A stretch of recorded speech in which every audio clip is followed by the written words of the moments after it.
Hey everyone, and welcome to the 14th episode of Double Feature Horror Show. I hope everyone watching live is doing really well, and if you're watching us on the catch-up, welcome. We have an interesting one today.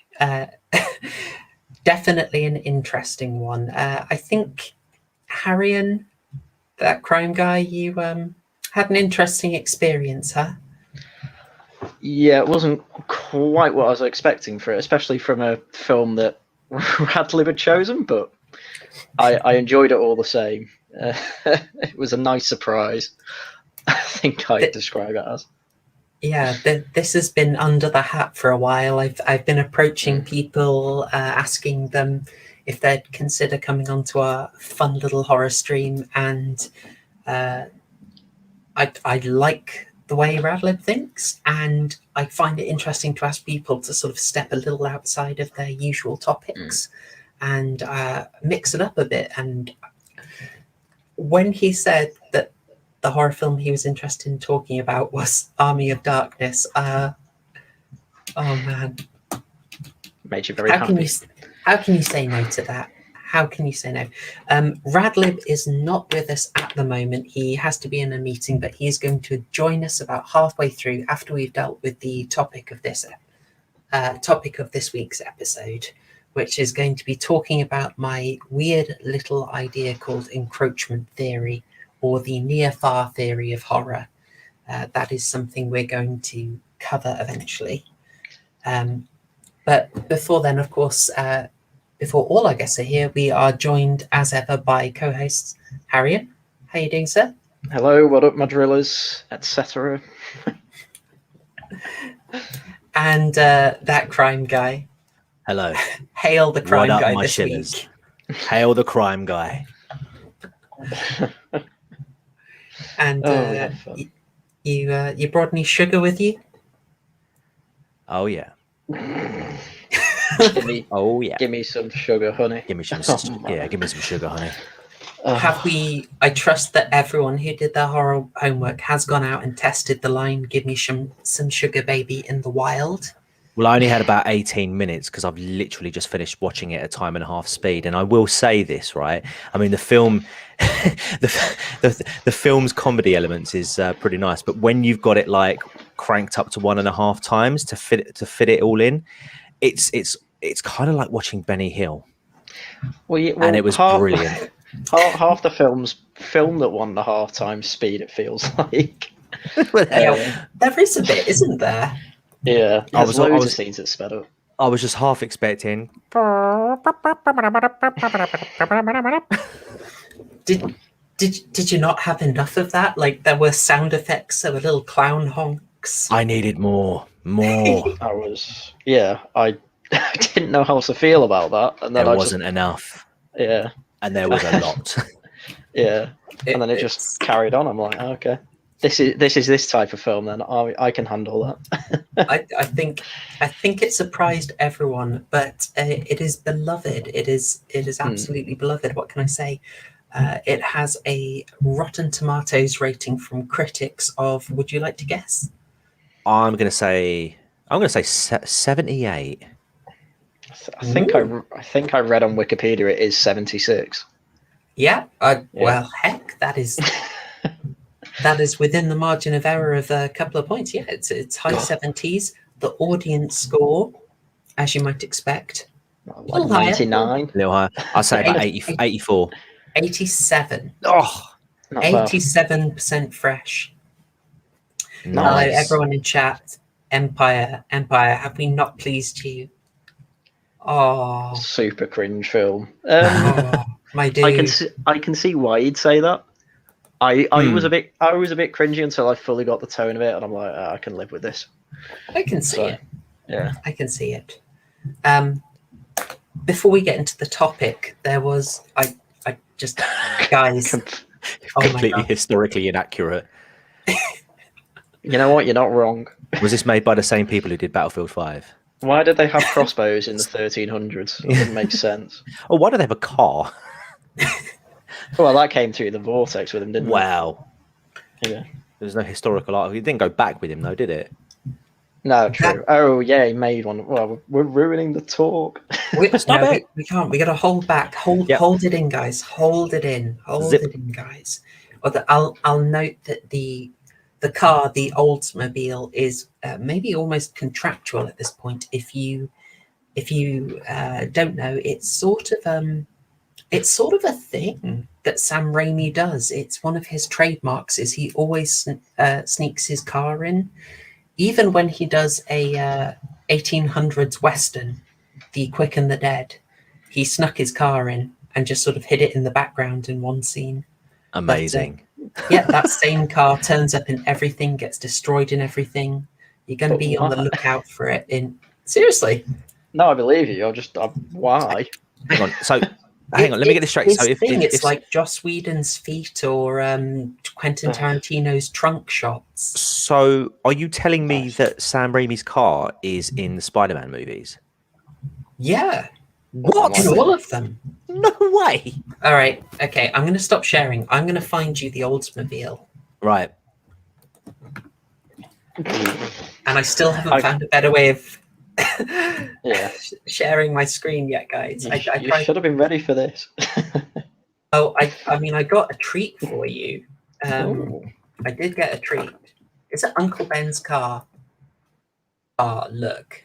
No, it's not Uncle Ben's car, is it? No way. It should be Uncle Ben's car. How cool would that be? That would be pretty cool. That'd be all right.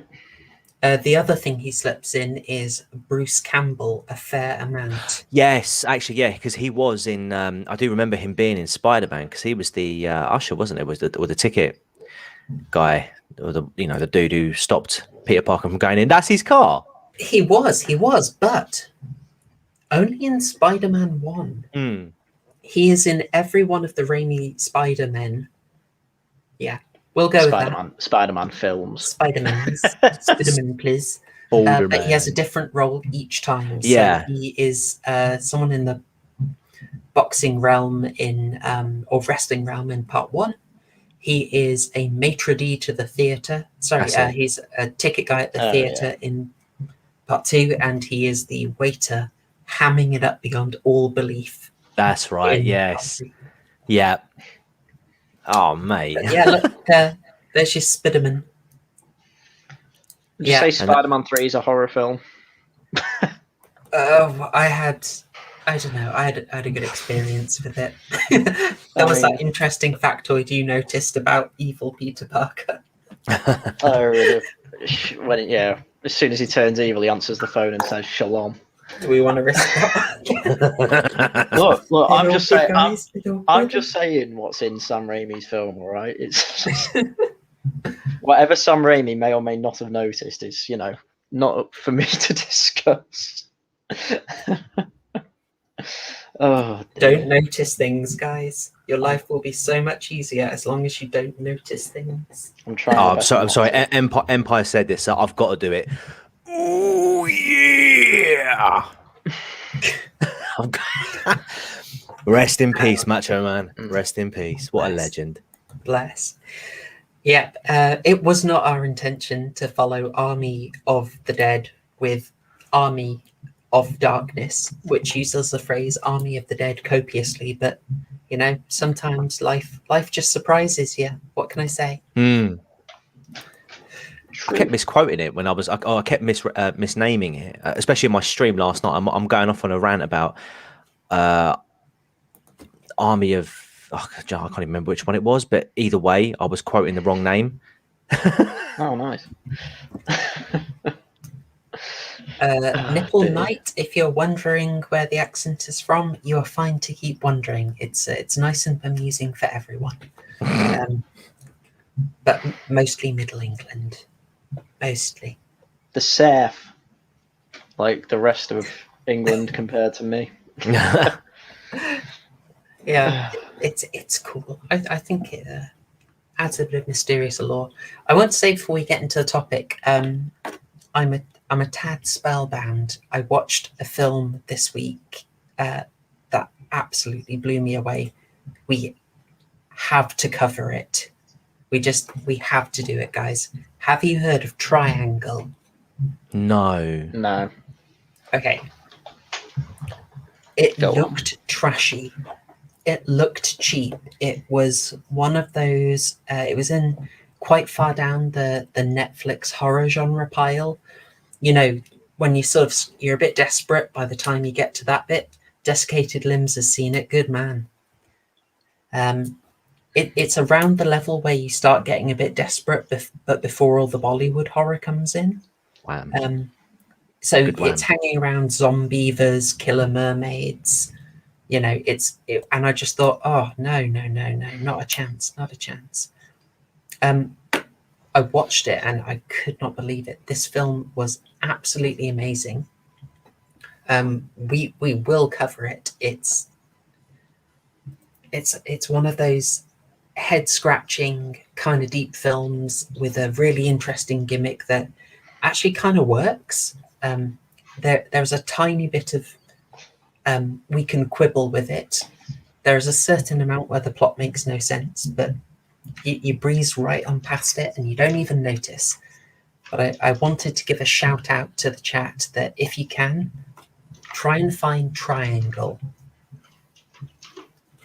It is seriously worth your time. Huh. I'm seeing appreciation in the chat here. Good stuff. Well, There you we go. usually come out with good horror films, to be fair. Yeah. So I will say Thank you, actually, Campbell. just if we're just sort of discussing films that we've been watching, I have actually gone through the whole Scream films now. Revisited the first three and finally saw the fourth one yesterday with my wife, and it was a film. It was. It was a film. That's all I've got to say at the moment. We'll save that for the marathon stream, I guess, when we go through all four of them. Oh yeah, we are. We're saving it, aren't we? Yes. Yeah. That's cool. That's cool. And Haryan, have we persuaded? Did you watch any other horrors than Army of Darkness this week? didn't manage to, I'm afraid. Busy bank holiday for me. So I only managed to watch Army of Darkness today. So Otherwise preoccupied. Oh dear. exactly. Never Yes. mind. Never mind. I'm afraid. I'm sorry. I could only do half my homework, miss. Yeah, same. I only managed to get the film in, finished about 20 minutes before we That's went live. That's okay. I was feeling guilty because I only watched it as is, and to refresh my memory, I didn't watch the commentary. I was tempted. I thought, can I wing it and just assume I remember the dialogue and just watch the commentary? Right. But I felt I shouldn't do it in that order. That would be a tad cheeky. So we really probably shouldn't talk about the film before Radlib gets back. We'll hold off for the moment and we'll go into the topic that we have for this episode. That is the encroachment here. Chat's getting a bit interesting. No, I'm not making that joke. We're going to move past. We're going to talk. Don't distract me, chat. We're going to talk about the encroachment theory of horror, the near-far hypothesis. If you haven't heard of it, don't worry. This is pretty much something that lives in my head, but that I wanted to raise for discussion. It's a sort of grand narrative theory about the evolution of horror over the 20th century. And there are going to be some exceptions to it. But I think it's an interesting thought experiment because we obviously know that horror sort of moves in short waves, right? Mm-hmm.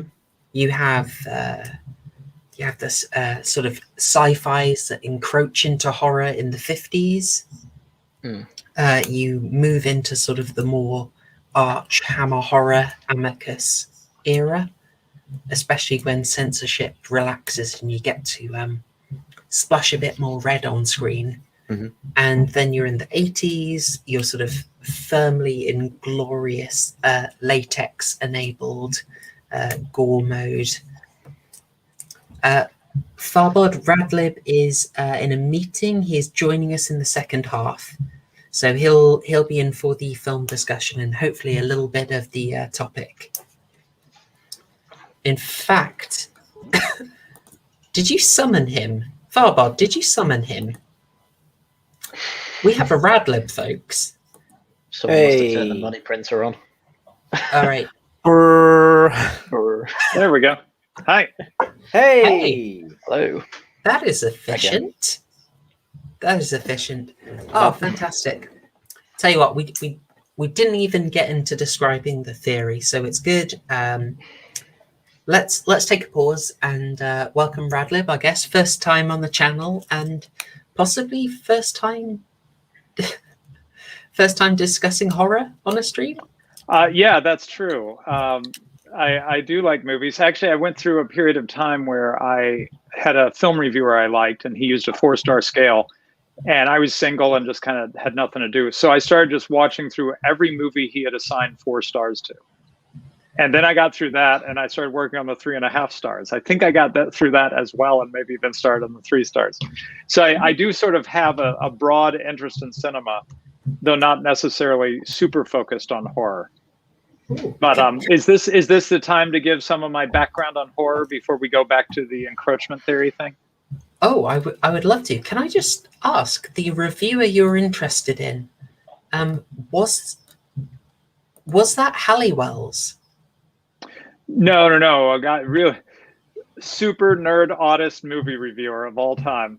Well, no, I'm sure we've got more since then, but this is going back a ways.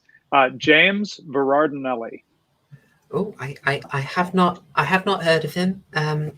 I just know that I was given an old Halliwell's compendium, one of those things that just the internet has ruined. Basically, it was an interesting series. It was a chap did reviews of basically every movie, and he had a 4-star scale, and those 4 stars were so rare. You had to go on a mission for them. But every year it will be reprinted, and the problem is, darn it, they keep making movies. So his books were just getting bigger and bigger and bigger. It got himself a problem. I've dropped a link to James Berardinelli's site for you all to check out. You can probably, for film buffs, you can probably just look at his 4-star list, which he used to have a way to just look at the 4-star. Take a look at his 4-star list, you'll get an idea. But he's I guess part of the reason I liked reading him is because he's probably about my age, I'm guessing. So similar generation, Nice. And as you offered, would you like to tell us a little about you and the horror genre? Right. Well, I'm not deep on this, but let me just share a couple things real quick. Well, first of all, obviously the movie we're discussing is an oddball for the horror genre, I think it's fair to say. But let's just set that aside, and we'll discuss Army of Darkness when we get to it, and just talk about horror in general for a moment. So I would say that I kind of, I'm going to draw a parallel to my attitude towards classic rock, okay?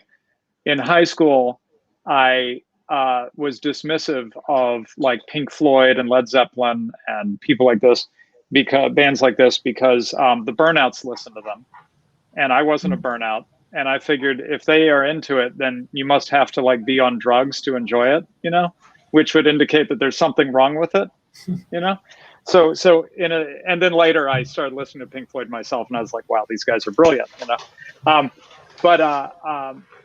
So I think I had a similar bigotry about horror films. I don't think I had a tie-in with drugs, but in my mind, but I just saw horror films as, I don't know, low IQ. I think I was very much influenced by brief glimpses of sort of slasher type of things that just seemed like a bunch of gore. What's the point? It just didn't interest me, So I guess there's 2 things that brought me to take horror films a little more seriously. One is that it might have been on Berardinelli's list or something.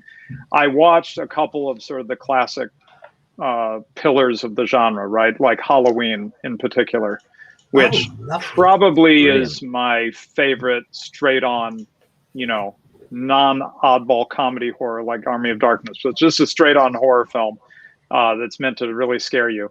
I still think Halloween is just an excellently made film. Mhm. Everything about it, the music, everything. It's just really top-notch, well done film. So I watched that. I thought, oh wow, this is just a good film. Like, genre aside, I like this film. It's really well made. It interests me in a lot of ways. Not quite at that caliber, I would say, but sort of similar would be. I'm sorry, Freddy. What's that one? Nightmare on Elm Nightmare on Elm Street. Street. Nightmare on Elm Street. Yeah. Good I luck, like- Brown Guy. I like that one. I don't think it's quite artistically on the level of Halloween, but something about it and him appearing in people's dreams, and I don't know, it kind of worked, I thought. So anyway, those are sort of two that jump out. I'm sure I've seen others, but that made me sort of take it more seriously. And then I read something by the famous, infamous E. Michael Jones. Now, bear in mind, I was reading E. Michael Jones before he was had become almost a meme on the internet. In more recent years, this is a long time ago. I was reading books by him, in particular, not related to this. Libido Dominandi is quite interesting, I think. But in Libido Dominandi and in the book I'm about to bring up, he has a sort of a theme, and it has to do with, sex and sexual revolutions and things like that. So the book I wanted to mention, in fact, I have a philosophy that whenever I'm on stream, it should be footnoted. So there's a link. It is called Monsters from the Id, The Rise of Horror in Fiction and Film. And now that I think about it, remember I read this a long time ago before Jordan Peterson was a thing, It occurs to me that really what he was doing in that book is to some degree what you see Jordan Peterson doing when he's analyzing the Bible or mythology or Disney movies or whatever, right? Which is that he takes it seriously as myth, that it has something to say that might be deep, right? Well, that's kind of what E. Michael Jones does. Now, having said that, he brings his own hobby horse, which, like I said, is sexual revolution and stuff. And I'll give you a hint of how that comes out. But just that he was looking at these movies and saying, this isn't just mindless entertainment. There's something more interesting going on here. That kind of grabbed me. I am so glad you said that. Yeah. Go ahead. Can I pitch in and just give us maybe an example you might like? Yeah. So would he maybe consider, say, something I've talked about is A Nightmare on Elm Street. Yes, Freddy is very interesting for the artistic stuff, which is very good. But the theme in there, the sort of maybe the desire, the mental process, is that is a film all about children's resentment of their parents and a rejection of them. It's because of Wes Craven's background, it's very tied to family distrust, family breakdown, but specifically the Vietnam War. He was very influenced by that. So he creates a monster, a conflict engine that is effectively the fault of the parents. And the parents, they have burnt this guy alive. So the use of fire is very significant.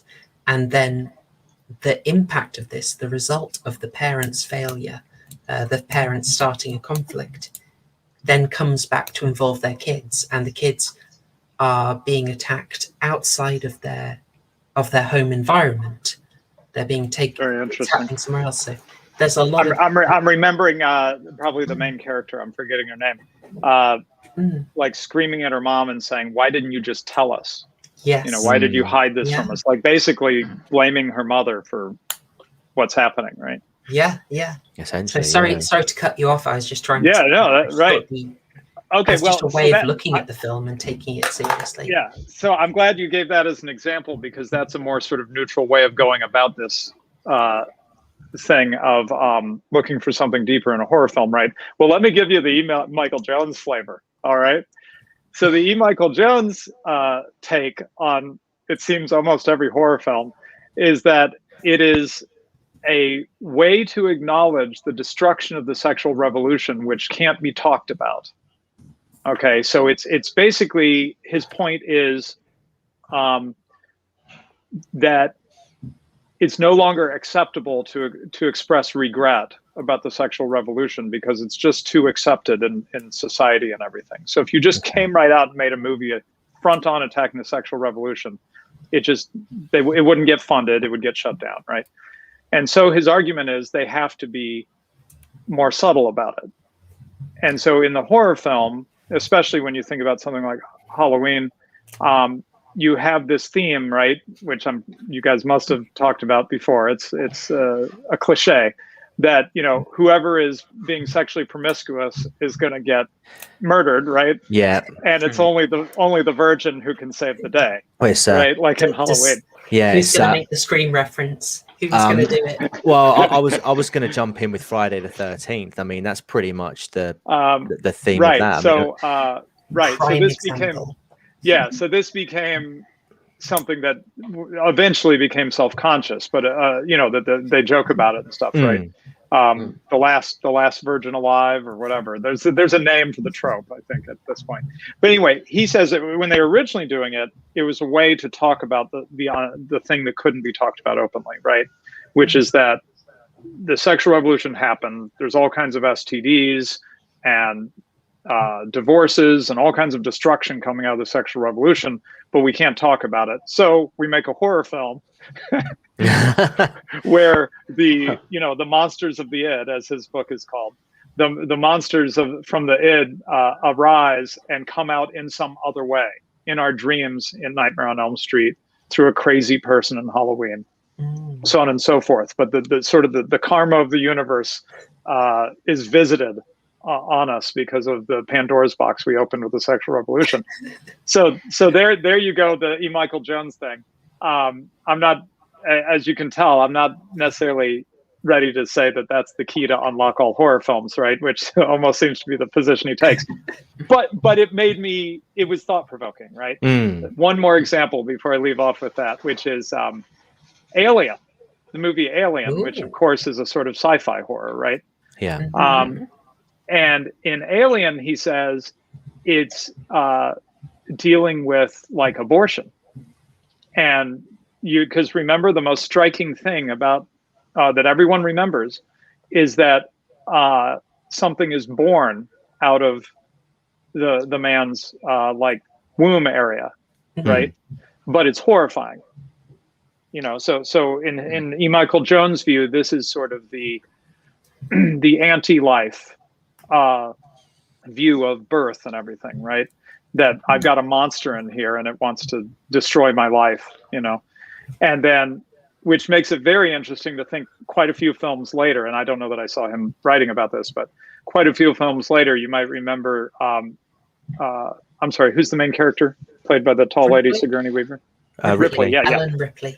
Yeah. So Ripley's death, or maybe she had more than one, but the one I remember, is that the alien is born out of her and she, in some sense, embraces it or something as she goes to her as her and the baby go to their death, right?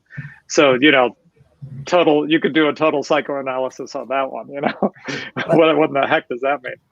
It's very interesting you say that, because I've been on a little bit of a mission on this. I don't know how popular this would be on the channel, but I'll float the idea. I can give you so many films, and guys, you can probably think of this yourself. So many films that have an abortion message, have a pro-choice message. That comes about in a number of ways. Generally, sort of infections, and this infection, this possession, this alien encroachment on your body is a thing you don't want and has to be got rid of. There are so many films that have that as a message. Plus, you have rare oddities like Rosemary's Baby, which is very complex in how it approaches the issue.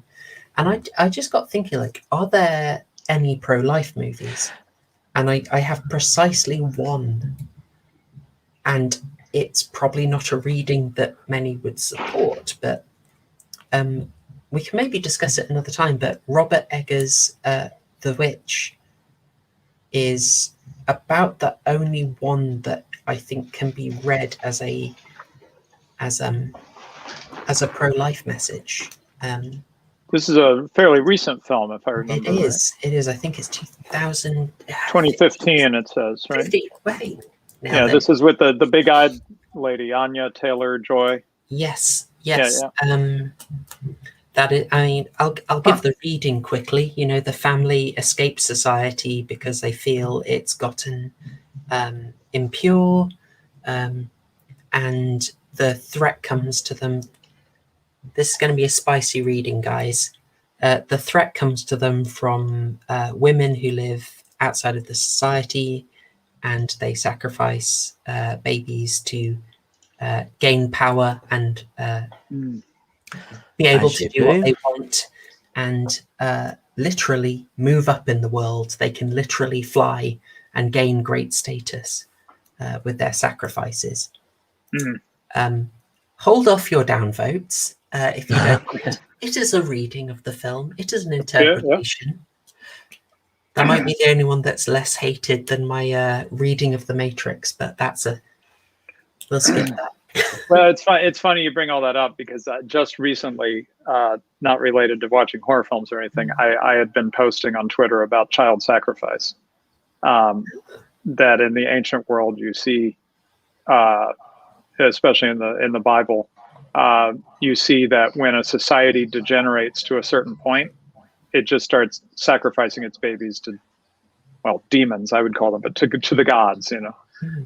Or as the biblical phrase has it, it passes the children through the fire, which just means killing them, you know, ceremonially, sacrificially killing them. So yeah, this theme of sacrificing children, it's an ancient one, actually. It's an ancient practice, ancient pagan practice for some pagans, right? At a certain level of degeneration in their culture. And yeah, it's interesting to see people thinking about that in maybe sort of indirect ways, because probably no one's quite ready to just say that, you know, abortion is akin to pagan child sacrifice, right? No one's going to come out and say that. Yeah. Right?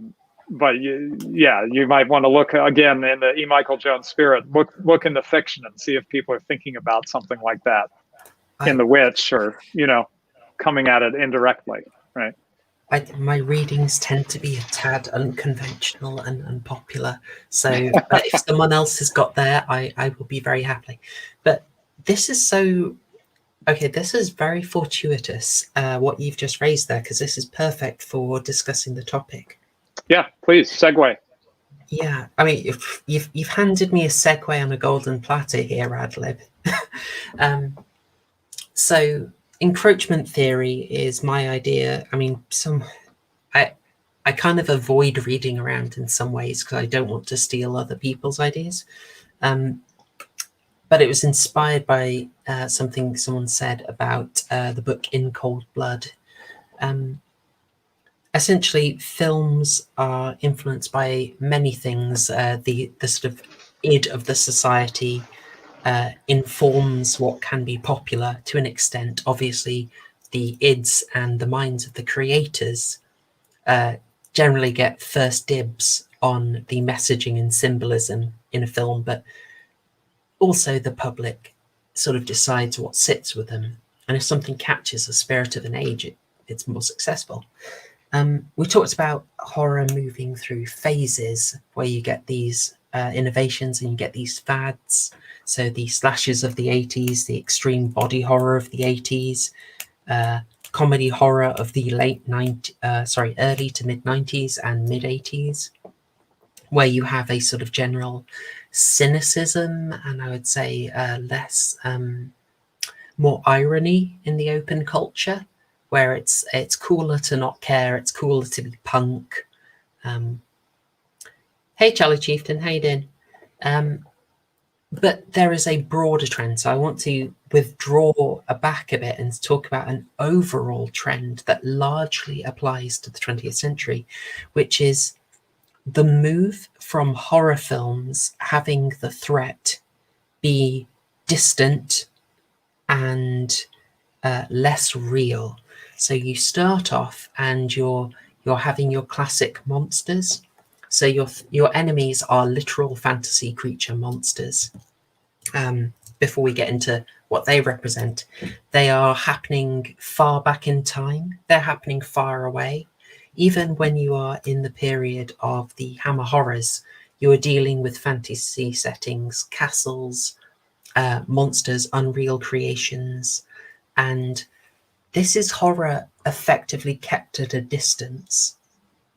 It's abstracted, it's metaphorical. I mean, it's all metaphorical. If you've watched this channel, there's always symbolism going on. But you have notable changes when you get to, for example, Psycho,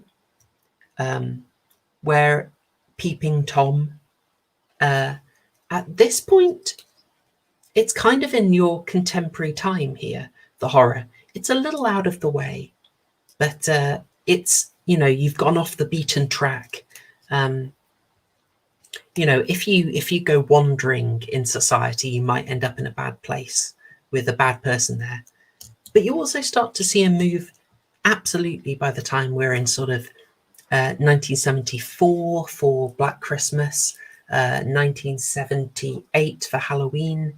The horror is the enemy, the monster is a person. And it's just a human. And they're not far off. They're not 100 years ago. They're not in a far off country. They're in a suburb where very much like the one you live in. And the threat there has just been made less metaphorical. It's been made more real.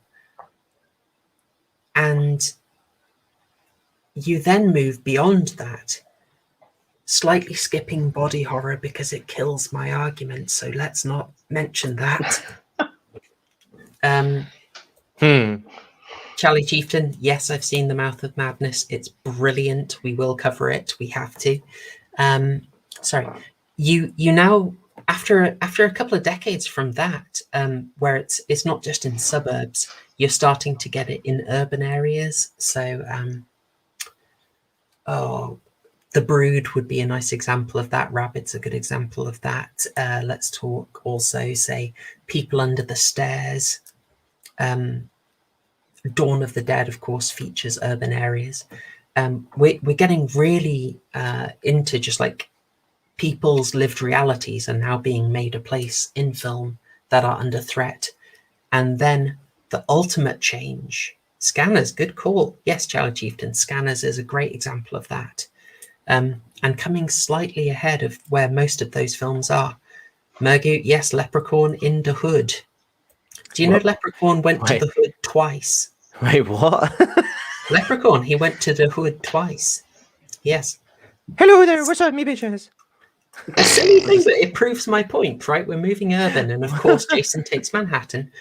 But then we get the ultimate one of this trend, which is the move in the early 2000s towards home invasion. And home invasion just becomes a full genre. Home invasion would be a scene, maybe a couple of scenes in the other ones. It wouldn't be the whole focus. But by the time of The Strangers, interestingly enough, the remake of When a Stranger Calls, which effectively makes the first act of the film the entire movie, you're spending the whole time on this sense that not just your neighborhood, but your house in particular is under threat. And the whole movie is your house being invaded. I'm seeing Charlie Chieftain. Good Funny man. games, yeah, funny games. Funny games. Great example. Yeah, I'm just going to say it does depend on your sense of humor, but I'm definitely, on this occasion, I'm definitely with Charlie on that one. Funny Games is a film that I'd struggle to watch again. We should cover it. Yeah, it's profoundly disturbing. And it's doing it's very meta as well in a tricky way. But so the reason I chart this encroachment, the idea that horror is, as you go along, it's increasingly encroaching on your reality and effectively just becoming really recognizable, less safe, but making you sort of think that where you live is more dangerous, is essentially linked to the wider societal, I guess, mindset, feeling, zeitgeist, that society is becoming less safe.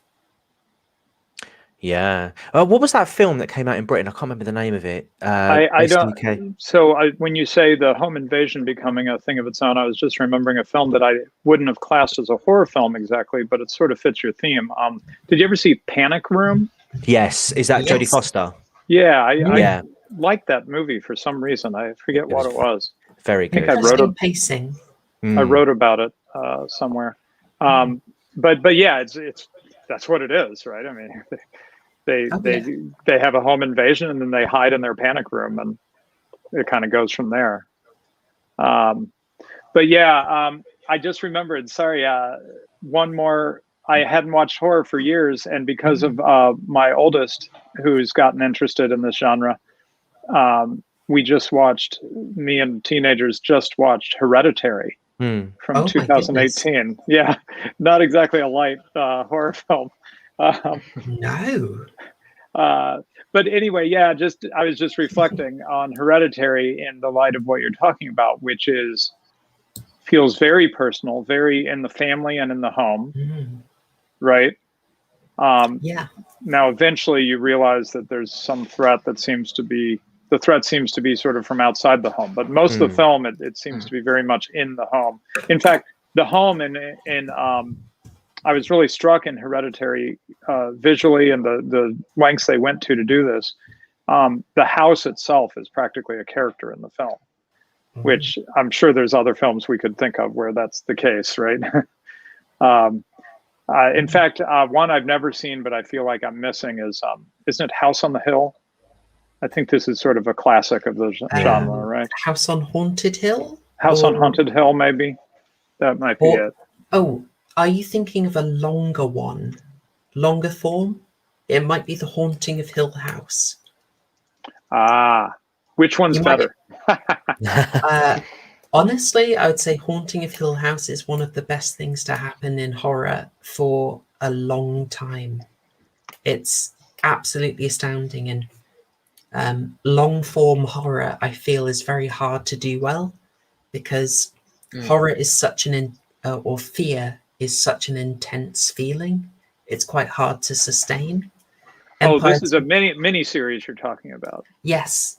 Although it's based on a book which was adapted in I'm going to mangle this, maybe 1953? No, 1967.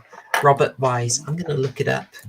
And it was just called The Haunting then. 1963. Wasn't far off. That's the book. Only a decade. I'm just looking through home invasion horror films at the moment. 1963 is the book or an original movie or something? 1963 is the first adaptation of the book The Haunting of Hill House by Shirley, I want to say Jackson. It's very well done, I think. But the later 2019 adaptation takes great liberties with it, but keeps some very important imagery and bundles in so much beautiful character work. It's really quite special.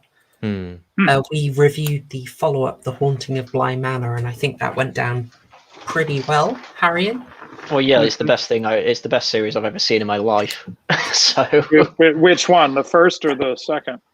Bly Manor. It's the second series they did.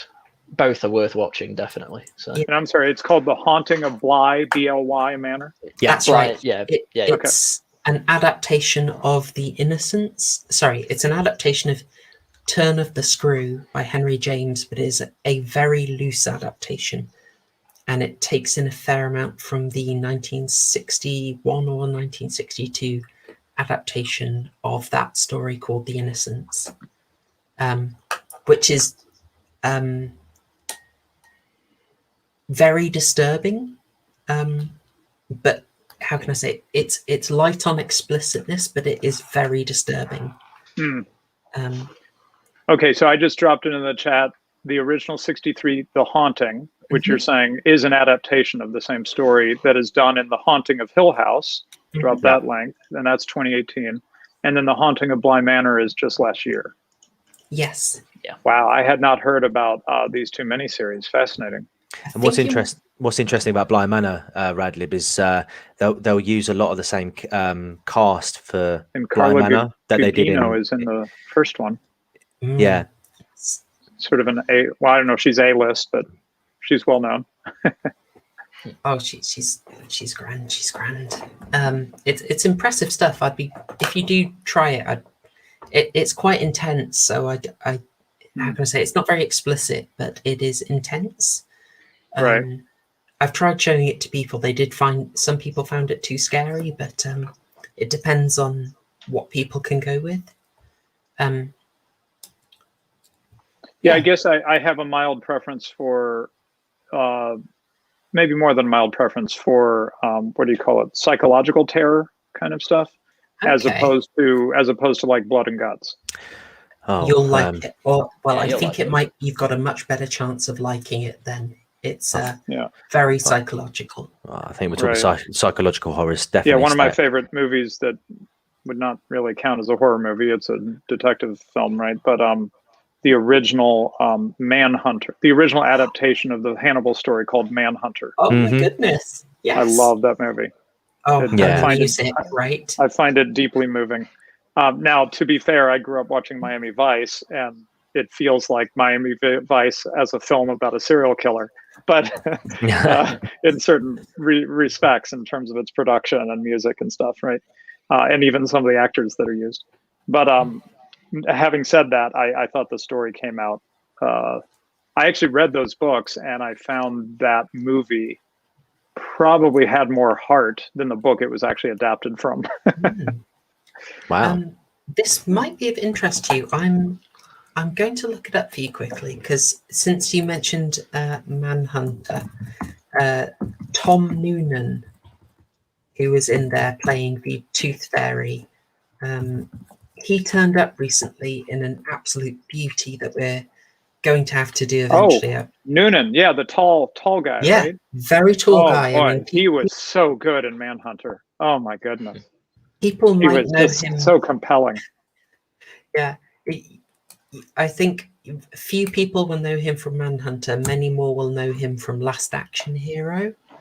But in House of the Devil, which is a 2009 film made to look like it was done in the late 70s, he is in that, and he is incredible. It's such a good film.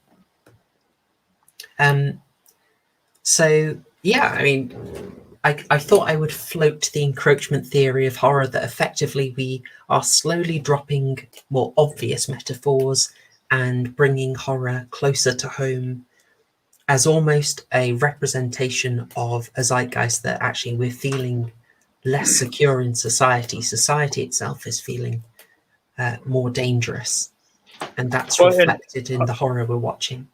Okay, so and then the reductio of this, or terminus of this, maybe could it be then, Chloe, the where it's just inside your head, basically, right? It's like closer, your home, your family, and then finally it's just you.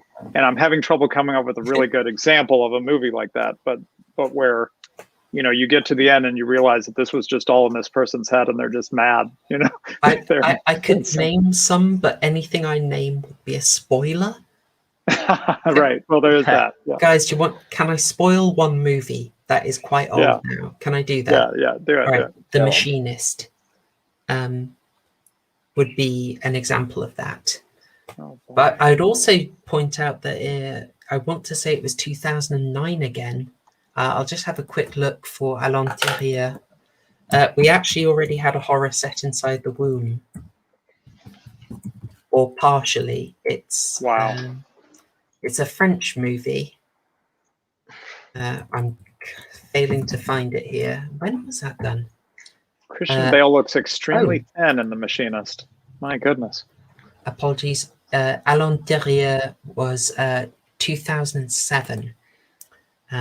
But of course, I kind of ruined my own argument by referencing body horror, where it's literally your own body is mutating, and we got that in the 80s. So Right. possibly I'm talking rubbish.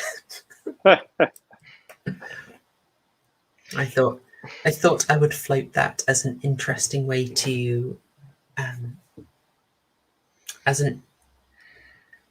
desiccated limbs. Fair enough. I could name.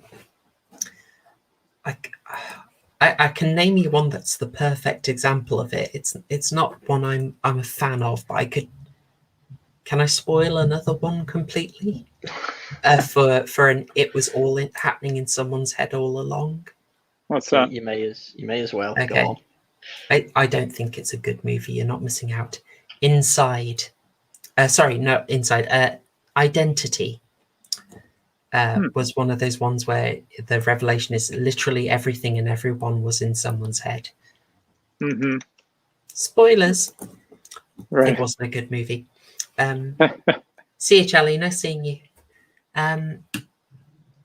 So I thought I would float that as just an idea to sort of give people food for thought when they are watching horror, and maybe to watch out for a trend. Mm-hmm. As you say, possibly we haven't reached the peak of this, but we are getting more and more psychological horror, which you could say is an extension of that.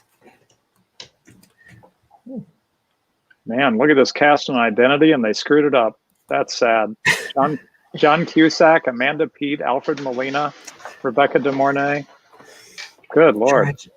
Ray Liotta. Yeah. Jeez. And you're saying it's just not very good.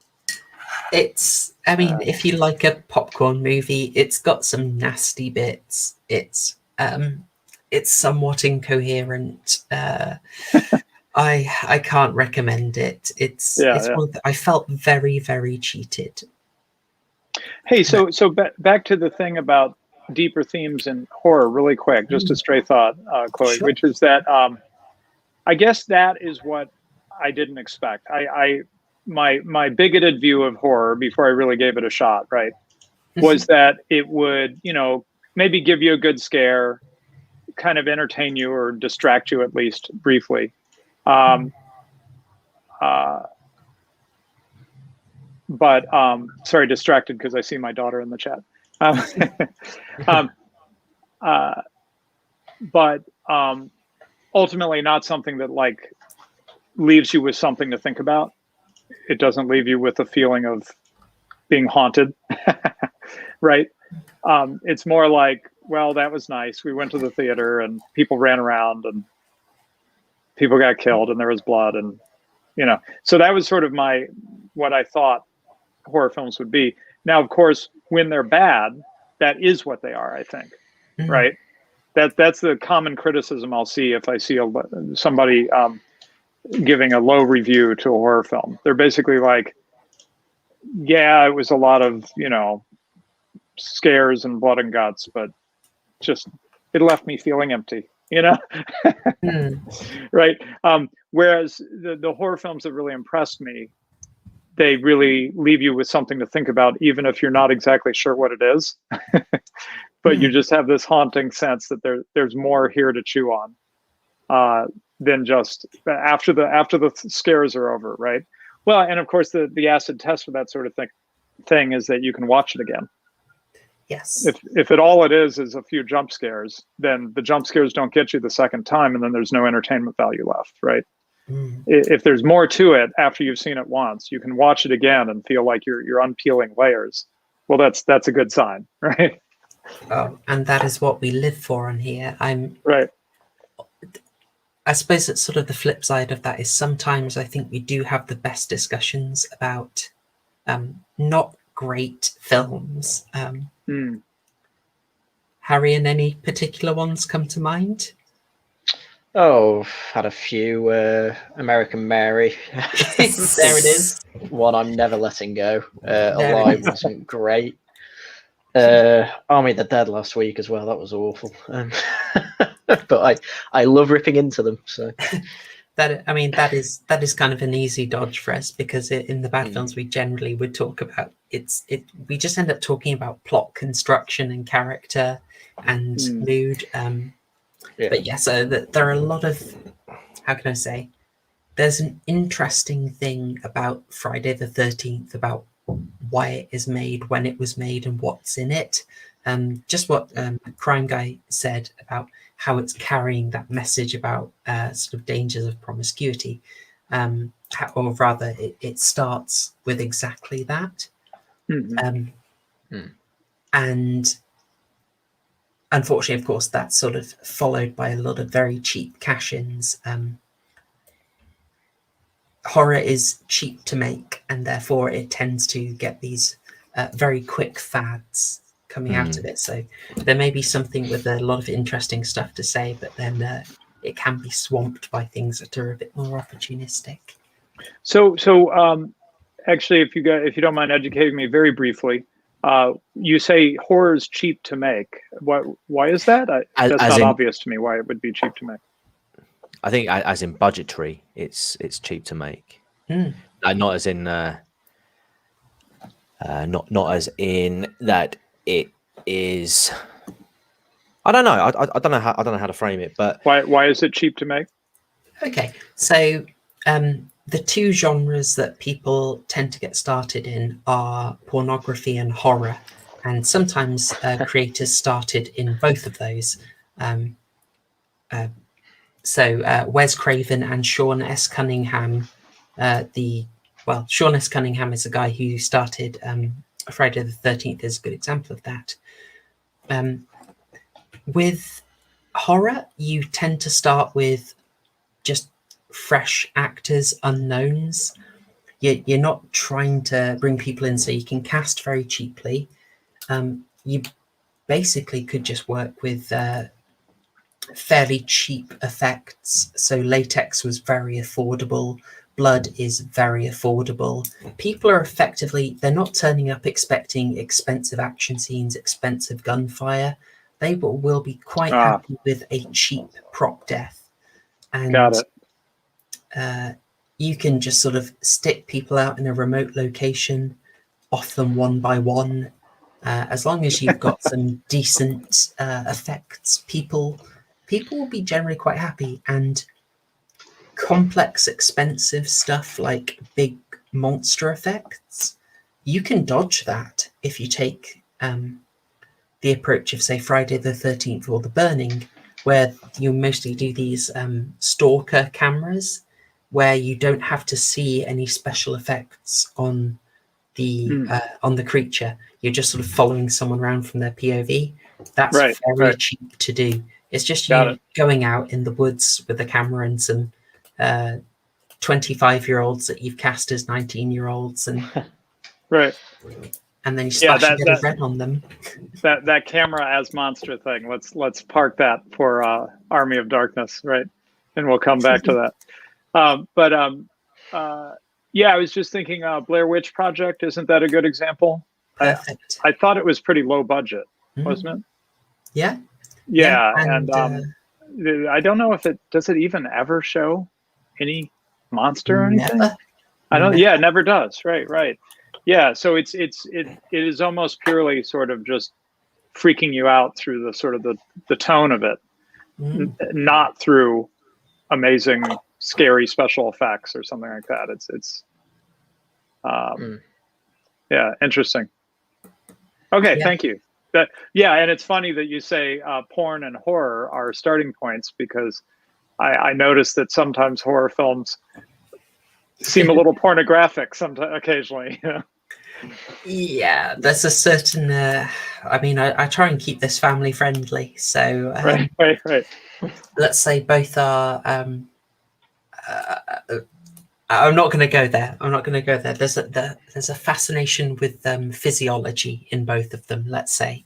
Well, we could bring it up in this way, that it's not that expensive of an effect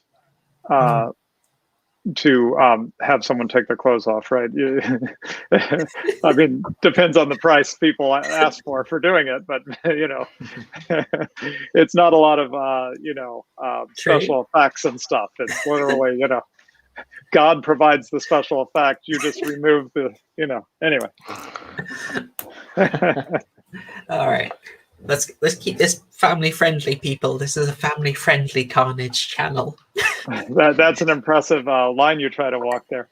Family friendly horror movie discussion. Yeah, I'm pretty sure most of the films we watch are 18 plus. Yeah, I would think so. Yeah. I think it makes it fun that we've got that extra layer of euphemism. I'm trying to provide respectability to a genre that seems really happy to try and be as disrespectful as possible or unrespectable as possible. This is what happens when you don't gatekeep. Absolutely. Okay, folks. So shall we move on to Army of Darkness? Yes. I feel ready for it. So, Radlib, would you like to tell us why you chose Army of Darkness in particular? I hope I can, because as so often, I function by intuition. And in a way, it seems quite unlikely, right? Because I was just speaking respectfully of these horror films that have sort of deeper mythic aspects to them, right? And maybe they are some kind of comment on the sexual revolution or chaos in society or whatever. I don't know that I'm going to argue that Army of Darkness is any of that deep stuff. I don't feel that coming on. And yet there's something about Army of Darkness that has stuck out for me. And phrases from it became part of the vocabulary of me and my friends.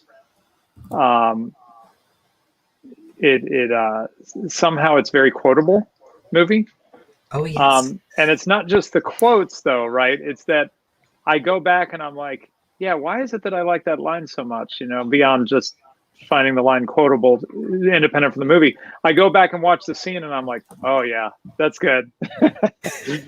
Just the delivery of the scene, it really, there's a reason it sticks in your head, some of this stuff,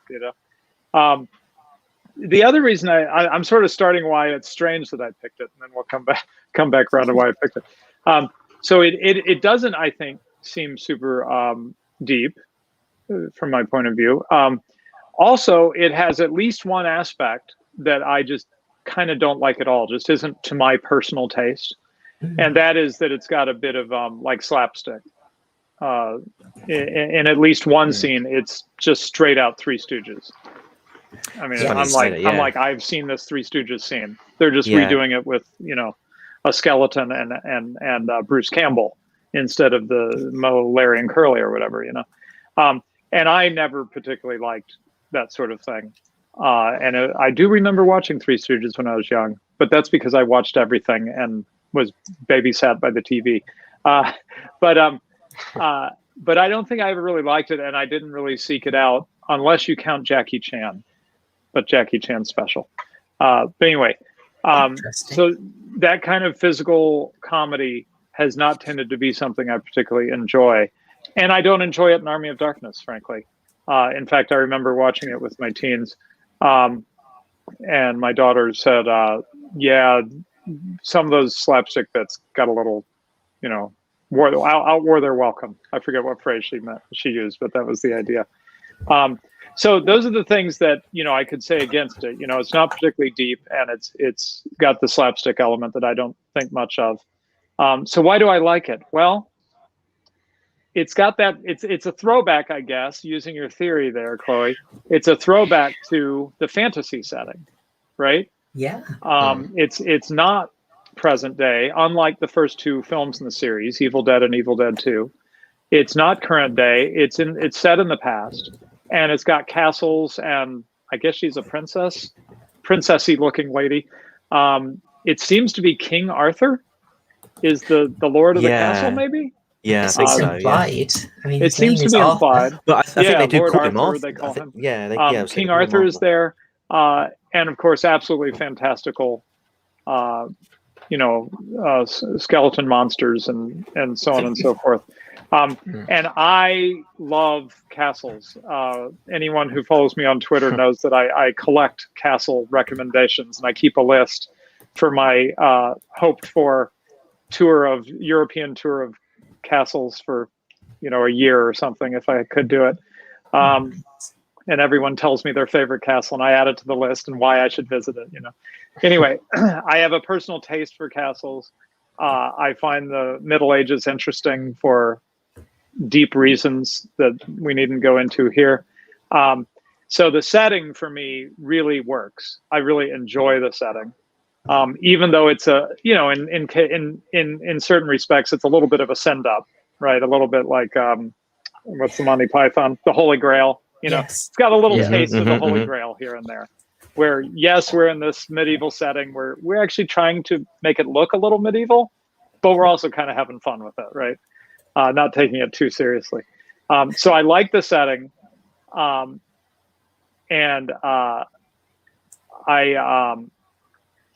something I've liked in horror film. Now here, I might have somebody get upset here, but I'm going to mention a film that got made into a TV series. I never watched the TV series. I don't know anything about it really. I'm just talking about the original film. I remember really enjoying Buffy the Vampire Slayer. Wait. Now, bear with me. No, we love Buffy. We love Buffy. Okay, good. Yeah, Buffy's and good, yeah. Buffy the good. reason I liked it, and not strange for me to bring it up, right? Because it's got a sort of a horror comedy kind of thing to it. It's not What I strange. remember liking about it was that it seemed to shift tone in ways that I found kind of worked. Yeah. Like there were bits that were truly funny in the original Buffy movie, and there were these monsters and fighting and stuff. And I felt like I feel like I should watch it again. But my memory is that each of those tone shifts was actually kind of worked, So similarly, that's something I sort of like in films when they're able to do, it's not just comedy, it's not just horror, it's not just drama. It's kind of pressing a few buttons successfully. And that's something I like about Army of Darkness. How much the horror button is pressed successfully, we can debate. But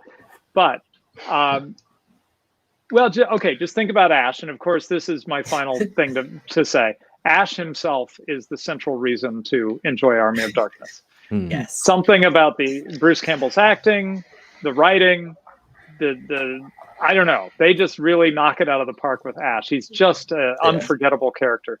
And you want to quote him, and I don't know. There's something about him, right? But think about Ash. I was writing the notes when rewatching this with my teens, and he does this bizarre thing, if you remember, especially at the beginning of the film, but even a little bit throughout, where sometimes he's cringing. He's like, don't hit me, when he's all chained up. He doesn't seem heroic at all. He just seems like, well, what he's supposed to be, a store clerk who somehow has ended up dealing with the supernatural evil, right? But he seems just like a cringing, non-heroic character. And then they'll do a tone shift, and he's vaunting, right? He is boasting and like, bring it on, And the crazy thing about it is, you believe both Ashes. That shouldn't even make sense, right? Like, how can the same guy be one way in one scene and a different way in a different scene, and you're like just rolling along with it, going, "Yep, there's Ash, being Ash." He was just like an opposite 5 minutes ago. Did you forget? But they pull it off somehow, and I don't even know definitely. how they do that. It's all Bruce Campbell being a complete Chad. Yeah. Well, yeah, but he's not a Chad, right? In certain scenes. Well, later. Can I ask? So, Haryan, background guy, you watched. I know you watched today. Can I check with you guys? Actually, I'll check with all of you. I'll start with Haryan. Had you seen any of the Evil Dead series before that? No. Before this, so No. you're coming in totally fresh. Yeah, which is why I'm glad for the first 2 minutes or so, which gives you a really, really quick run up as to what's been going on and why he's got a chainsaw for an arm. Which I obviously I know Ash had the chainsaw for an arm. It's like one of the most iconic things in horror. Right. So it's like, this is how it's done, and then I realised, oh no, there's 2 films before that go through a lot more. Right, that makes a lot more sense. Because I just felt like, it just seems like they're trying to do things to be cool here, but it's like, if it's a whole film, fair enough. But even if it was just to be cool, I mean, I'll take it for this film. It's basically an 80s flick in medieval Europe. They threw an 80s action hero, into Right. into medieval, into Game of Thrones, basically. Yeah. Nice. And that crime guy, how about you? In terms of the Evil Dead series as a whole, fresh in on this one? So I've seen the original Walking Dead, Evil Dead, and the remake of it, but I haven't seen the second one. I'm not hearing him. Are you? Oh, can you hear me? I can hear him. I can hear him. Oh man, I've got weird problems going on. Okay.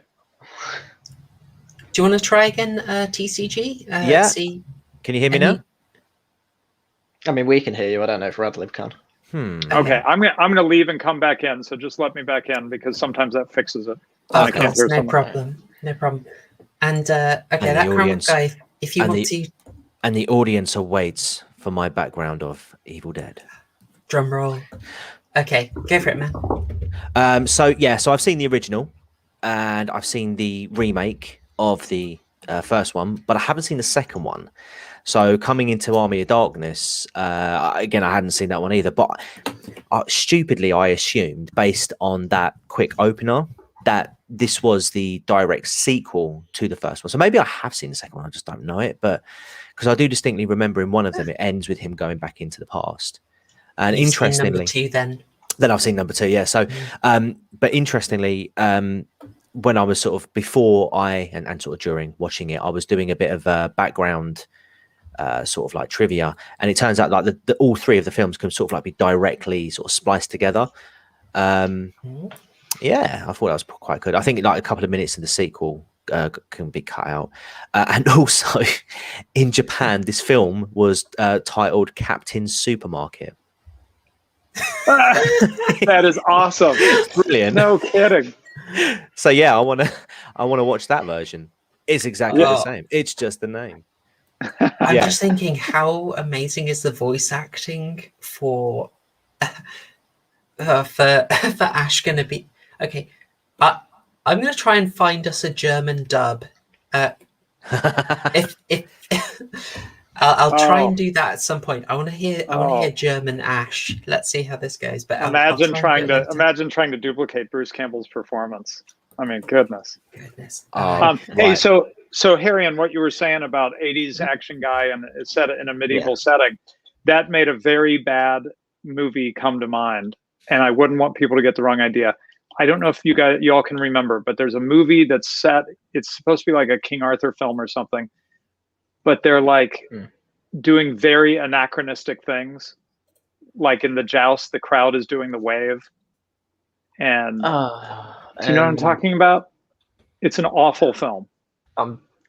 I'm thinking of A Knight's Tale, but I don't know if A Knight's Tale. Yes, Heath Ledger. Heath Ledger. That's it. Now, am I wrong? I recall that I was like, I thought it was just a cringe fest. You disagree? It's Disney's version of Army of Darkness. I've not seen it in ages, but I remember liking it when I was younger. But like a lot of things when I was younger, I liked bad things. So I'd have to watch it again, I'm afraid.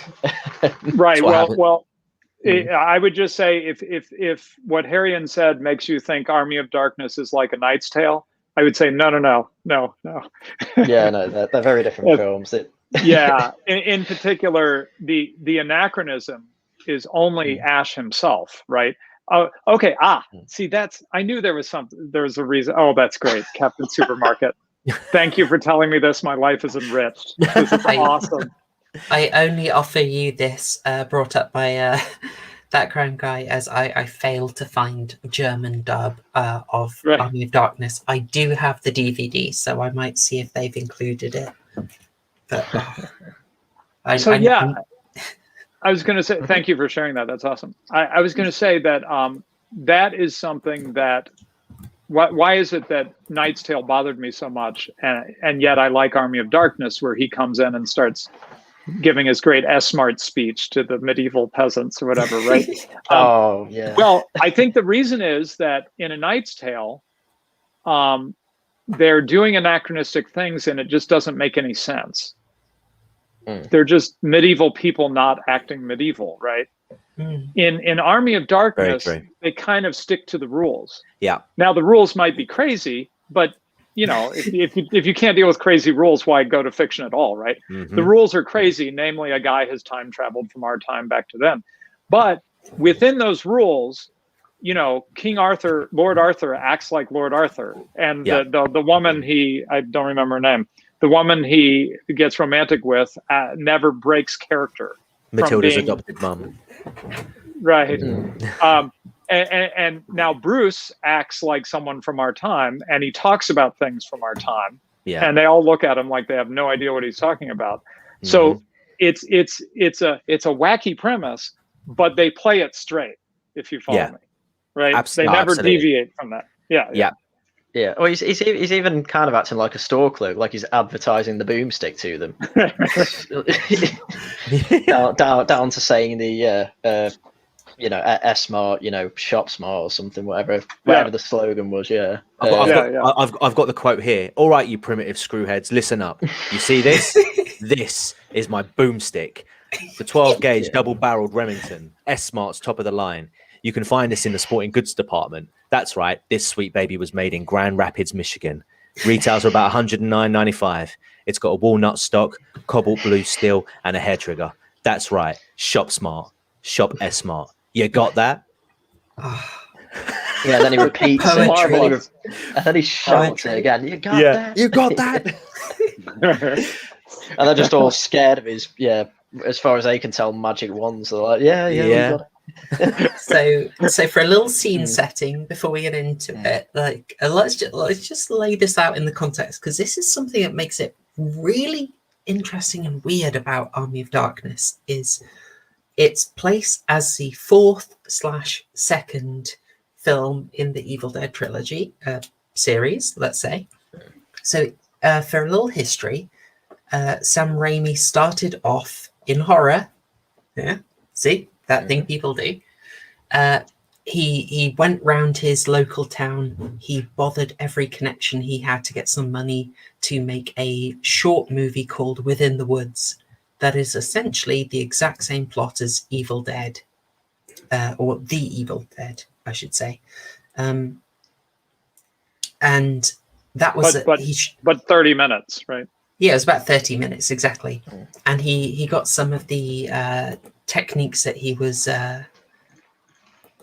really happy. He got some of the techniques that became associated with the series. So the point of view camera that races through the woods and knocks down things. Literally, it was a camera strapped to a piece of wood that he and the crew member would run around with. That was successful enough for him to pay back, I wish I could remember, something like 4 times the original investment to everyone who chipped in. Wow. Absolute boss.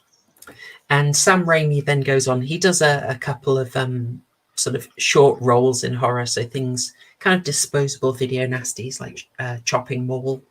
And then he's still working on doing the version of the story he wanted to do, which in 1981 he was able to, and he made The Evil Dead. And that was still incredibly low budget, but it really made a name for itself. And the really important thing that stands out when you consider Army of Darkness is Evil Dead is pretty much straight up horror, very nasty, very gruesome. It's got Ash in it, but he's not quite the same guy. He's a lot more sort of cowardly. And it's got some sort of famous nasty bits. Euphemism, how can we go? Let's say a character is violated by a tree. Yeah. Is one of the things it was famous for, and Yep. a scene that was cut in many countries. So it's a success, though. And Raimi then gets more money and effectively remakes The Evil Dead in 1987 as Evil Dead 2. He trims it down. He brings back Bruce Campbell because there is no, there's no film without Bruce Campbell. And it's effectively the same plot. It's very hard to say it's a sequel. I was going to ask. I had recalled that Evil Dead 2 was really more of a remake than a sequel, and it's been years since I've watched Evil Dead 1 and 2, but that's the case, right? They don't really try very hard to make it seem like it's a sequel or a different film. They just do it again Completely correct. with better budget, basically. Yeah, but and it's something that I find really interesting about Sam Raimi is the change in tone. When he's got more budget, he could have gone really nasty, and he didn't. He leaned a little more into comedy, and he lightened it. He was big enough to get something as gory as Evil Dead and more impressive through, and he chose not to. So something that's very notable in Evil Dead 2 is the fountains of blood are typically not red, they're green or they're black. There is a scene that I'll just describe it here, so it's a bit graphic, but Ash has to chop off his possessed girlfriend's head, and then he's looking to dismember the body, and he goes looking for the chainsaw to do it with, and when he's looking where the chainsaw should be, suddenly his decapitated girlfriend comes in with a chainsaw. Oh yeah. And that could, think how nasty that could have been. But it's basically played for comedy. Like it's very manic. It's clearly it's a kind of puppet that they're using that's being moved around on a stick from underneath. And it's got this just sort of manic energy. And so you move more into sort of comedy horror, but still hitting quite hard with some horror. And then you get to Army of Darkness, and at this point it seems like he's just sort of, he's got dark imagery, but the mood is generally light. It's completely shifted, hasn't it, by that point? He's kind of just, sort of making tribute to, so much of this is him sort of doing tributes to things he loves. Right. So I know you already mentioned the sort of Ray Harryhausen. So actually, I think someone in chat mentioned Ray Harryhausen. Good stuff, British Knight. Absolutely. Yeah. So I was reading some notes on that. I got confused and thought Ray Harryhausen was involved with Army of Darkness. He was not. But Raimi was inspired by some classic stop-motion fantasy films of Ray Harryhausen, such as The Seventh Voyage of Sinbad, It Came from Beneath the Sea. I don't remember those films as well. I remember the sorry, my mind's just gone blank. Where he fights Medusa and everything. Is that Jason and the Argonauts?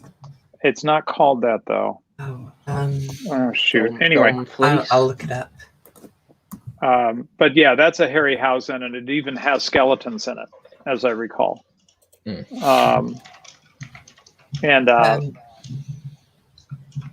Titans, Clash of the Titans. Oh, that one. Yeah. So I thought of Clash of the Titans a bit in certain moments in Army of Darkness.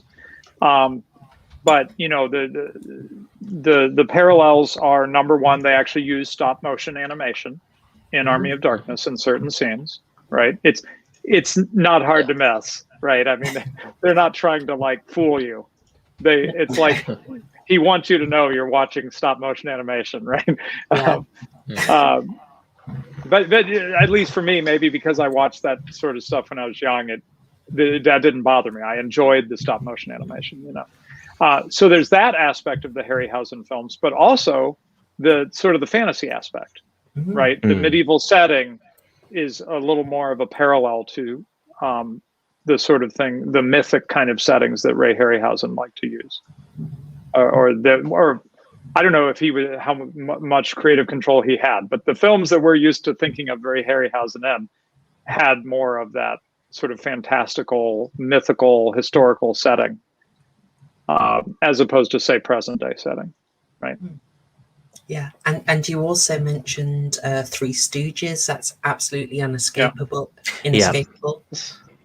Not subtle. Haryan, not subtle at all. Haryan, Yes. I'm not doing this to Dunk. Have you? I'm not. I'm just like wondering, like, Go on. have you seen any Three Stooges? Were you like, oh, they're doing a Three Stooges thing, or was it just were there suddenly some very confusing scenes? No, well, I know of the Three Stooges. I've never seen an episode of it, but Simpsons reference it quite a bit as well. So I kind of saw what they were going for. But Oh, okay. I also got a reference to kind of Gulliver's Travels. You know, when he's got all the mini ones of him and they tie him down. Yeah, I got that reference. Yeah, yeah. Haryan, you're doing good this week. You're impressing me. Good lad. So I feel like there's some theme I'm missing out on here. Is Haryan like 15 or something? Is that why you? No, he's 14. Hang on. Yeah, very close. Let's quickly do a litmus test. Radlib, do you know who Destiny's Child are? I've heard music people. That'll do. That'll do. No, it's just a fun thing. So I'm, you probably get the impression a bit of an obsessive about horror. That Crime Guy's seen a fair few. Haryan is, I think it's in a non-insulting way, is basically a horror noob. More that's good. or less. But exactly. It's great because in terms of films, yes, but Yeah. games I know quite a lot about with the horror genre. But yes, yeah, but it's Right. great because Haryan comes in with takes that are just they're just of the film. Often they're takes I don't have. And I'm always interested in what Haryan sees in a film. Something that, how can I say? There are some things that happens in films that you just sort of skate by on. You're like, oh yeah, of course. And that's because you've got film logic. And if if you haven't maybe watched a whole bunch of them, you maybe don't have that logic, and so you just notice things that we don't notice. And so Haryan always brings this really cool perspective. Yeah, Here's another. Go on, you go. Go ahead. I was just going to say I watch a lot of kind of Mauler and those film reviewers as well, and they tend to look at films kind of objectively first and then subjective things. So their feelings on the film will kind of come after. That's kind of how I try and approach it as well. So while Proper Horror Show goes on about the themes and things like that, I go, oh, let's look at what the film did first. Then you can come at me with the themes. Yeah. Here's another reference. This is, well, I guess a movie was made of it, but I never saw it if there was. Connecticut Yankee and King Arthur's Court by Mark Twain, which is a time travel story where someone comes from present day. In Mark Twain's case, that's 19th century frontier or whatever. Or no, Connecticut Yankee. No, that he wouldn't have been frontier. Sorry. I think person ends up back in the Middle Ages and introduces them to like more current technology and stuff like that. So that came to mind when it goes beyond the boomstick thing, his shotgun, right? And well, his shotgun and his chainsaw arm, and he actually starts like helping them construct technology devices that were, anachronistic, right? Yeah. The old Chemistry 101 book. Oh, yeah, Chemistry 101. I forgot about that. Thank you. I mean, yes. By the time they do that, you've seen how tongue-in-cheek the film is. So the fact that he just happens to have that in his trunk, it's like, yeah, fine, okay, guys. There's a thing we didn't mention, like one of the most obvious appeals of the film that I'm shocked that no one has said. Double Ted Raimi, guys. Oh yes, I was going to say he's Double Ted right. Raimi. yeah, he cameos quite a few in quite a few parts in this film. I think it's like 4 different cameos in this Yes. film alone. I read there were 3. The 2 you've got pictured are both from on top, are both from this film, right? Yes. And then there's one more which I didn't remember catching at the store at the end, at S-Mart at the end. Evidently, he's one of the employees of S-Mart somewhere. Yeah, and so I don't know his face well enough, so I didn't catch it. Yeah, so he cameos at least 4 characters: the cowardly warrior who doesn't want to die, the man who shouts "You can count on my steel," the swordsman. Blimey. Do you think that's a better line than "Give me some sugar, baby"? Yeah, I know, right? we got to road test these. The swordsman with an eye patch and the S-Mart store clerk. Okay, got it. Wow. Empire, well done. Busy well man. Done. I was going to ask if people could name the other Ted Raimi cameos. I'm thinking about just making a video that's just Ted Raimi popping up and dying in movies, and it's just every time. He makes it through this one though. I don't think we see him die very often. So typically he has his brother play a character that gets offed, right? Yes. It's funny. Sam Raimi will always find a reason to get Bruce Campbell and Ted Raimi in, and Ted is he seems like just a really charming, fun guy who has these very recognizable. He's got a very distinct face, and once you notice him, he turns up in so many horror films. He's not like Robert Englund, who people don't really know him outside of the Freddy makeup, so he can scoot by, and his cameos are quite delightful. But so Ted here is in Candyman. He doesn't actually die in that role, as far as we know. And then this is him in Demon Drag as Henrietta in Evil Dead 2.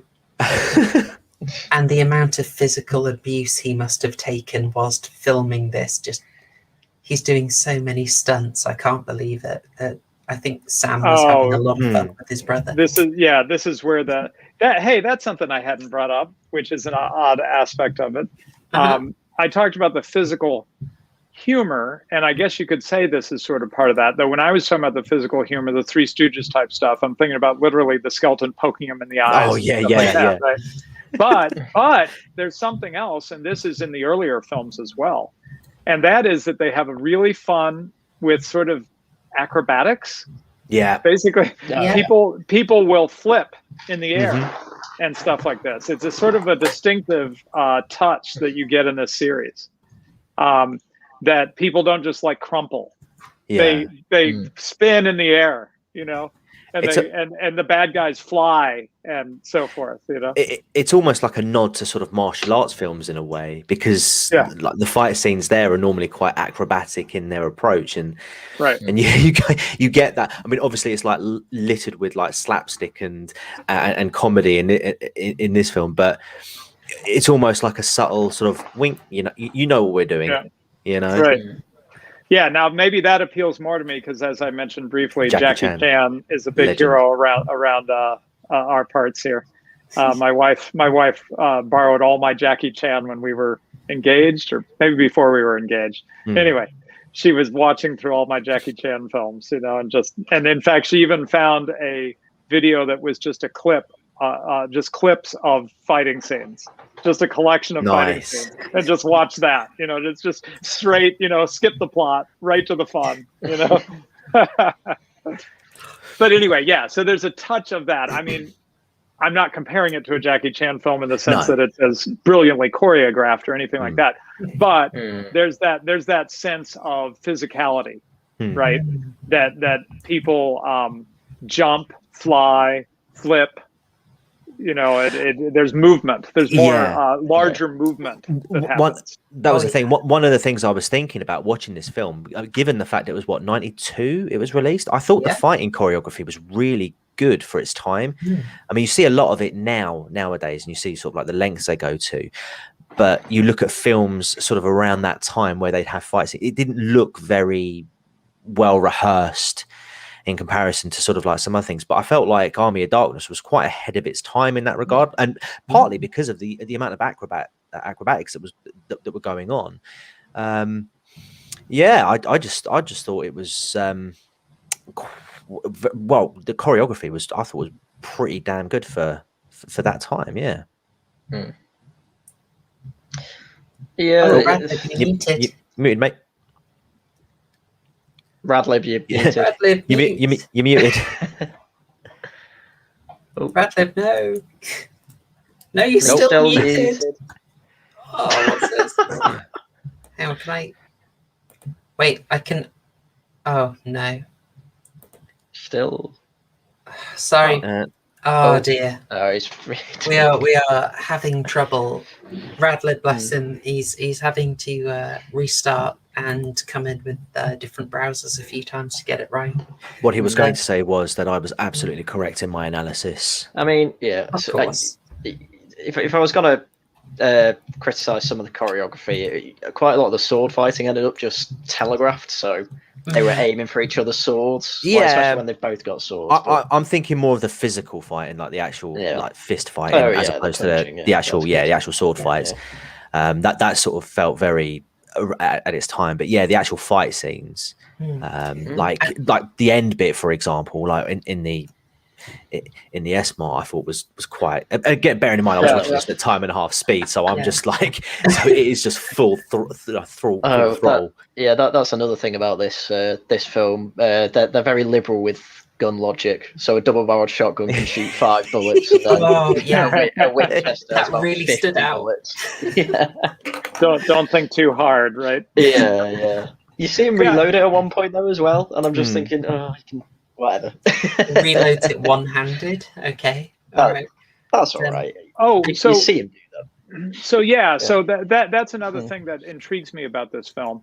That on the one hand, if you've seen Evil Dead 1 and Evil Dead 2, and you've seen him with a lower budget, especially Evil Dead 1, then you know that they actually choose to carry forward some of the cheaper techniques, like that point of view camera whooshing through woods, right? That's a real distinctive aspect of this film series. And they keep it, even with the obviously much more generous budget in Army of Darkness. They still use that, right? And it helps tie the films together. And it's just kind of fun the way they use it. Yeah. But something that I really noticed with this that, I don't know, maybe you could say it of Evil Dead 1, I don't know.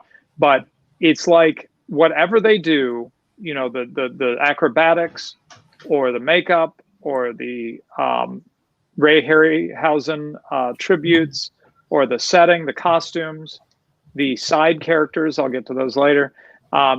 Everything they do is like on the money.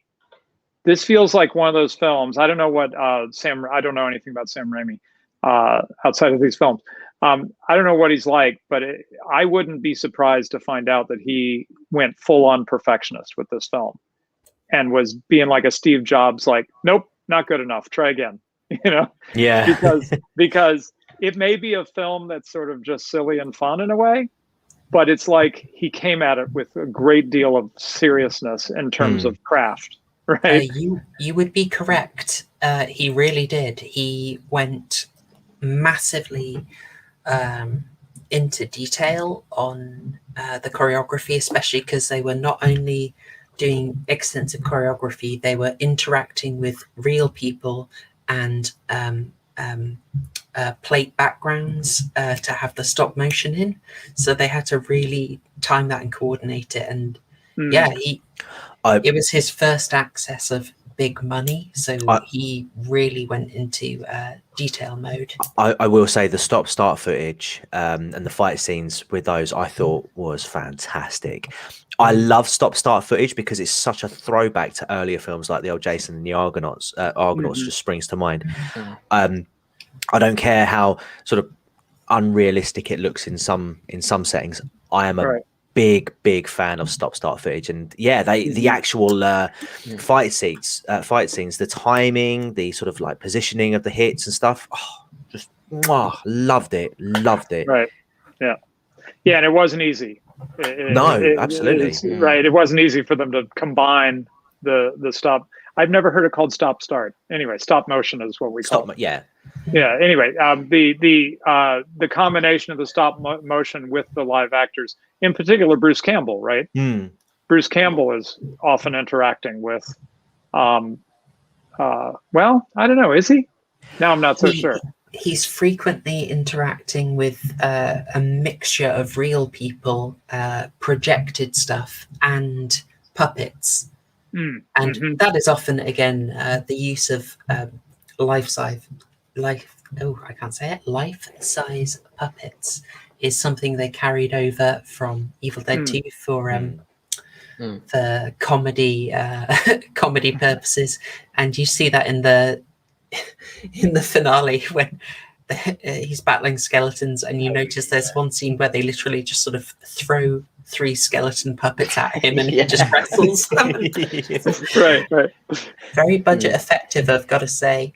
Oh, desiccated limbs, you know exactly what's up. The deer head from Evil Dead 2. I think that's probably that will bring up a lot of memories. Just while we have Evil Dead 2 in mind, I did note that they actually used stop motion in that as well for the fight with the demon Henrietta, and he clearly loved it. But there's one other thing I wanted to share from that. I'm going to get it playing, and I'll see if this works. This might be a bit dodgy. We are not going to have sound, but I'm going to share the original ending of Evil Dead 2. Because I said this before the stream. By the way, how do you like those stunt mats? Yeah, definitely can't see that. Yeah, barely noticeable. I don't know why you wouldn't crop that out. But this was you'll notice you got a recap of him arriving in this realm at the start of Army of Darkness, but they used some footage from Evil Dead 2, and then they reshot lots of it. What I'm showing you now is, of course, the end of Evil Dead 2 as they actually had it, and you notice it going a bit different. He isn't starting off enslaved. He's not in an enviable position, but we are actually, here's is that stop motion? It looked like it. A little bit. No sound, so possibly. Yeah, look, it's that combination again. Yeah. Carnage, Candy. And obviously that makes him quite popular. And there you go. That's how you win people over, guys. Kill the deer. But this is... I'm a bit stunned by the size of those helmets. But they do fit people. But you're seeing here that he's ending Evil Dead 2 actually being praised, hailed, and being a champion again. And not known. But not happy about it. No, I'm not stunned at all. by his expression. I'm stunned. Oh, what a way to end. But obviously, that is not how we start Army of Darkness. There is something of a sly rewriting, because possibly it's just in Bruce Campbell's nature that he is so much more fun when he's in a position of weakness and when he's being bullied. Right. So we do a slight, what would you call it? A retcon. Retcon, yeah, a retcon to beat him down. Not a problem. Yeah. Just something to note. So here's what's remarkable. Oh, sorry. One more thing about the detailing. Go ahead. I have a taste, and I think in part this comes from the original Star Wars Episode 4. You know, I have a taste in film for things being dirty. And what I mean by that is literal dirt. You know, actually looking like, you know, people live in this place that is supposed to be a lived-in place. Someone looks like they were in a fight after they're in a fight, you know, as opposed to, you know, makeup perfect, the hair was just blown dry right after they were supposed to be walking through a swamp or something. You know what I mean? And that's something that they really do well here. I'm also reminded a little bit of like John McClane in Die Hard. Yeah. Ash gets hurt, he's not invulnerable. I mean, he's heroic and he pulls off amazing things. He's the hero of the movie, sure. But my daughter says in the screenshot they shackled his wrist stump. Anyway, that is funny. So he gets hurt, and he looks hurt, right? By the end of the film, he's got these cuts all over his face, and it's pleasing because it brings again a little more of that detail, a little more of that ability for us to, despite all the goofiness, still kind of suspend disbelief, and the world is sort of keeping to certain rules. One of which is Ash is not superhuman. He actually is a regular guy. He is a mortal guy. He's not magic, right? He's got chutzpah or something, right? But that's about it. Yeah, there you go. Great shot. I mean, he's he's torn. Yeah, he looks like somebody who got thrown down the well, fought with a demon after being shackled and walking through the desert, right? I find that very pleasing. That they do that, because sometimes it feels like, I don't know what, it's cheaper and easier to keep continuity if people are just clean, probably. But also maybe I wonder sometimes it's like actor or actress's vanity. You're not going to make me look ugly. I don't know. I'm not a behind the scenes Hollywood guy, but for some reason I feel like we don't see this nearly enough. Where the hero's getting beat up and he looks like he's beat up. Yeah, it's funny that you mentioned about him being in pain. There are a couple of things that sort of I was looking into that actually really speak to that. I'll talk about the cuts, I think, a bit later on when we sort of get to those scenes. But I think it's at this point in the movie when he gets like stones thrown at him or something.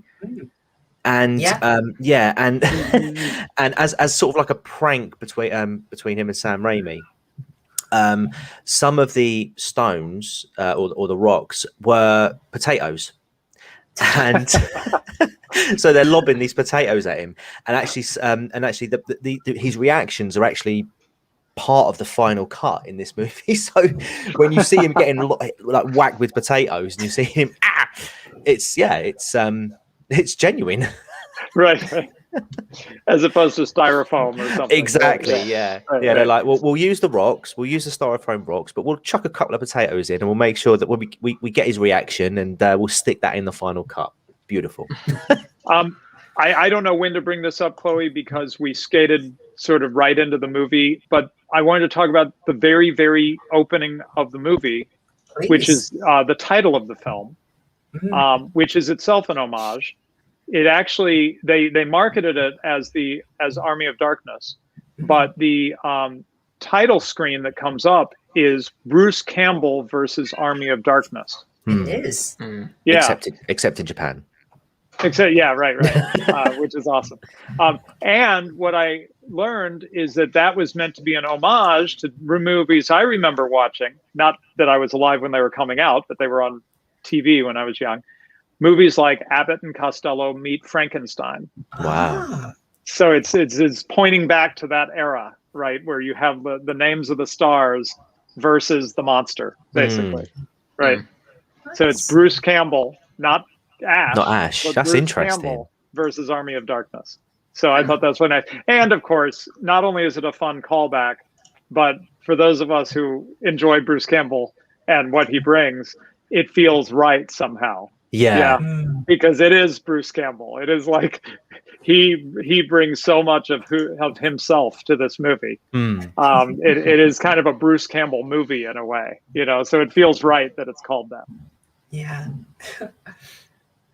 And I mean, of course, makes it quite appropriate that later on the series that they get is Ash versus Evil Dead, possibly. Yeah, right. Possibly. Oh, good point. Yeah, you're right. I didn't think about that. I haven't seen anything in the TV series. I know it exists. Has anyone seen it? Either. I haven't. No. Okay. Chat. Has anyone in chat watched Ash versus Evil Dead? Let us know if you have and if it's worth a watch. It's one of those things that sat on my to watch list quite a while. some things sit on your watch list so long that you start to feel a bit guilty about them. Maybe that's Well, just me. Being that it's a TV series, I can always, Chloe, in moments like this, pull out the great quote from John Belushi. Oh, He said, please. "My TV is covered in spit,"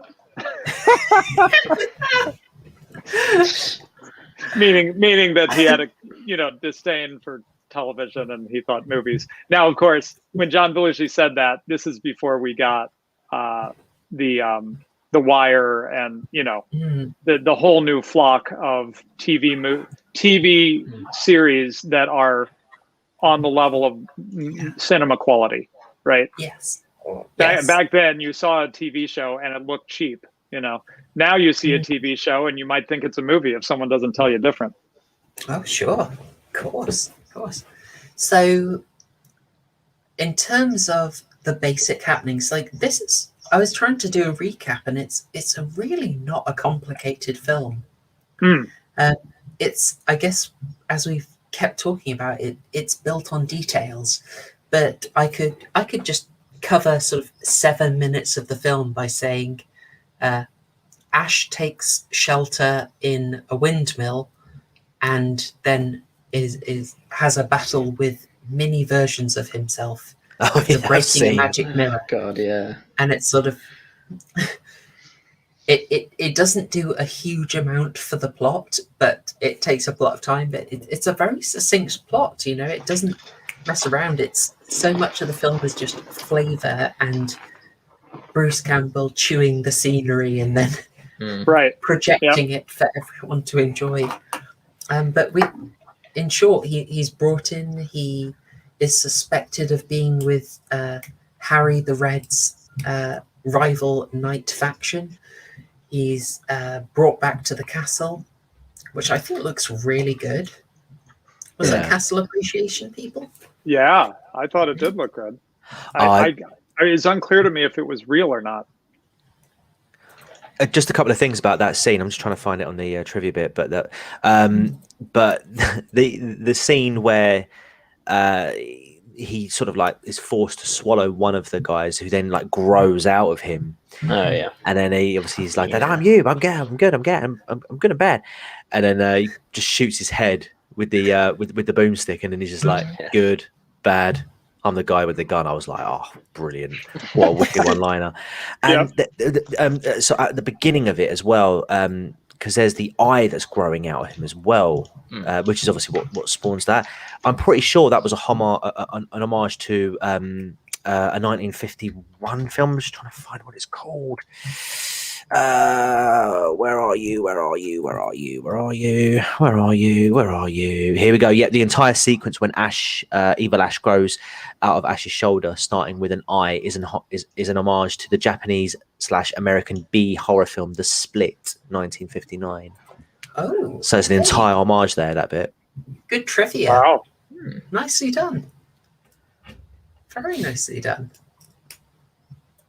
I was wondering if it was going to be something like How to Get Ahead in Business, which is a weird satire of someone grows a second head out of their shoulder. The timing might be off on that, but yeah. Again, so much of this is fun, weird tributes to stuff Sam Raimi clearly loves. But it's in short order that Ash is thrown down a pit. And has to fight a Deadite. There's some interesting physics, but to be honest, it's communicating to you throughout. Don't think too hard. Don't count the shotgun blasts. Another bit of trivia. Do you want to know what the first Deadite was called in that pit? Please. What? Pit bitch. That's right. Yep. It's in the credits. Yeah. On IMDb, it actually says that. Yeah. Savage. And the second, and I think Sam Raimi had to convince them to actually have a second Deadite in there, because I think there was only ever originally meant to be one in there. Again, I'd have to look that up, but yeah, I'm pretty sure I saw that. Yeah, but Pit Bitch, interesting. imagine getting that role. Oh, so this is the best photo I could get of the second one. I thought that was quite nicely done, the way it came out the wall. I mean, it's pretty clear that we're not meant to be feeling too much fear, but I do like that design. It's quite like, I think people have mentioned House in chat. Yeah, it's like some of the creatures in House. It is an evolution of the sort of Deadite design that we've seen, and it's that much more grotesque and deformed. But it does give them very much their own style, makes them very distinctive.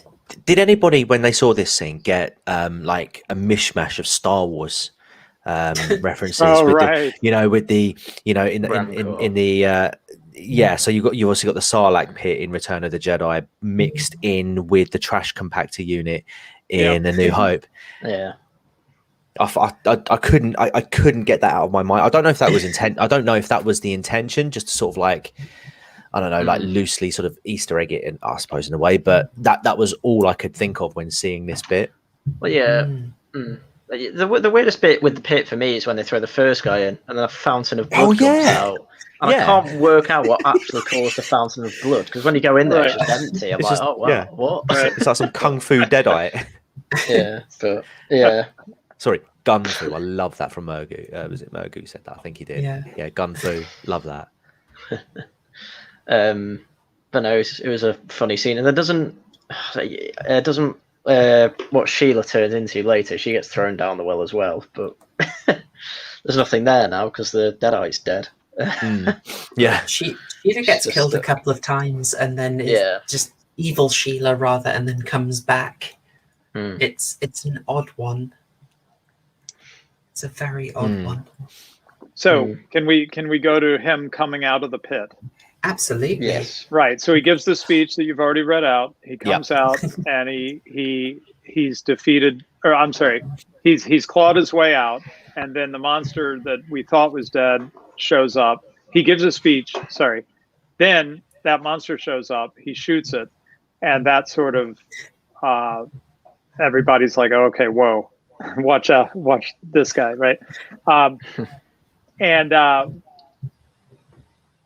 This is where that tone shift is so amazing to me, right? He gives the S-Mart speech, which is hilarious, right? That he's just giving his store spiel to everybody in this bizarre setting. And so you're just laughing, right? And then the monster comes out of the pit and he shoots it, and the cameras, they do some fun camera stuff, and it swings back with everybody looking at him, I think. And he's cool. He's cool. Ash is cool. That's something that is a really intense aspect of the film, right?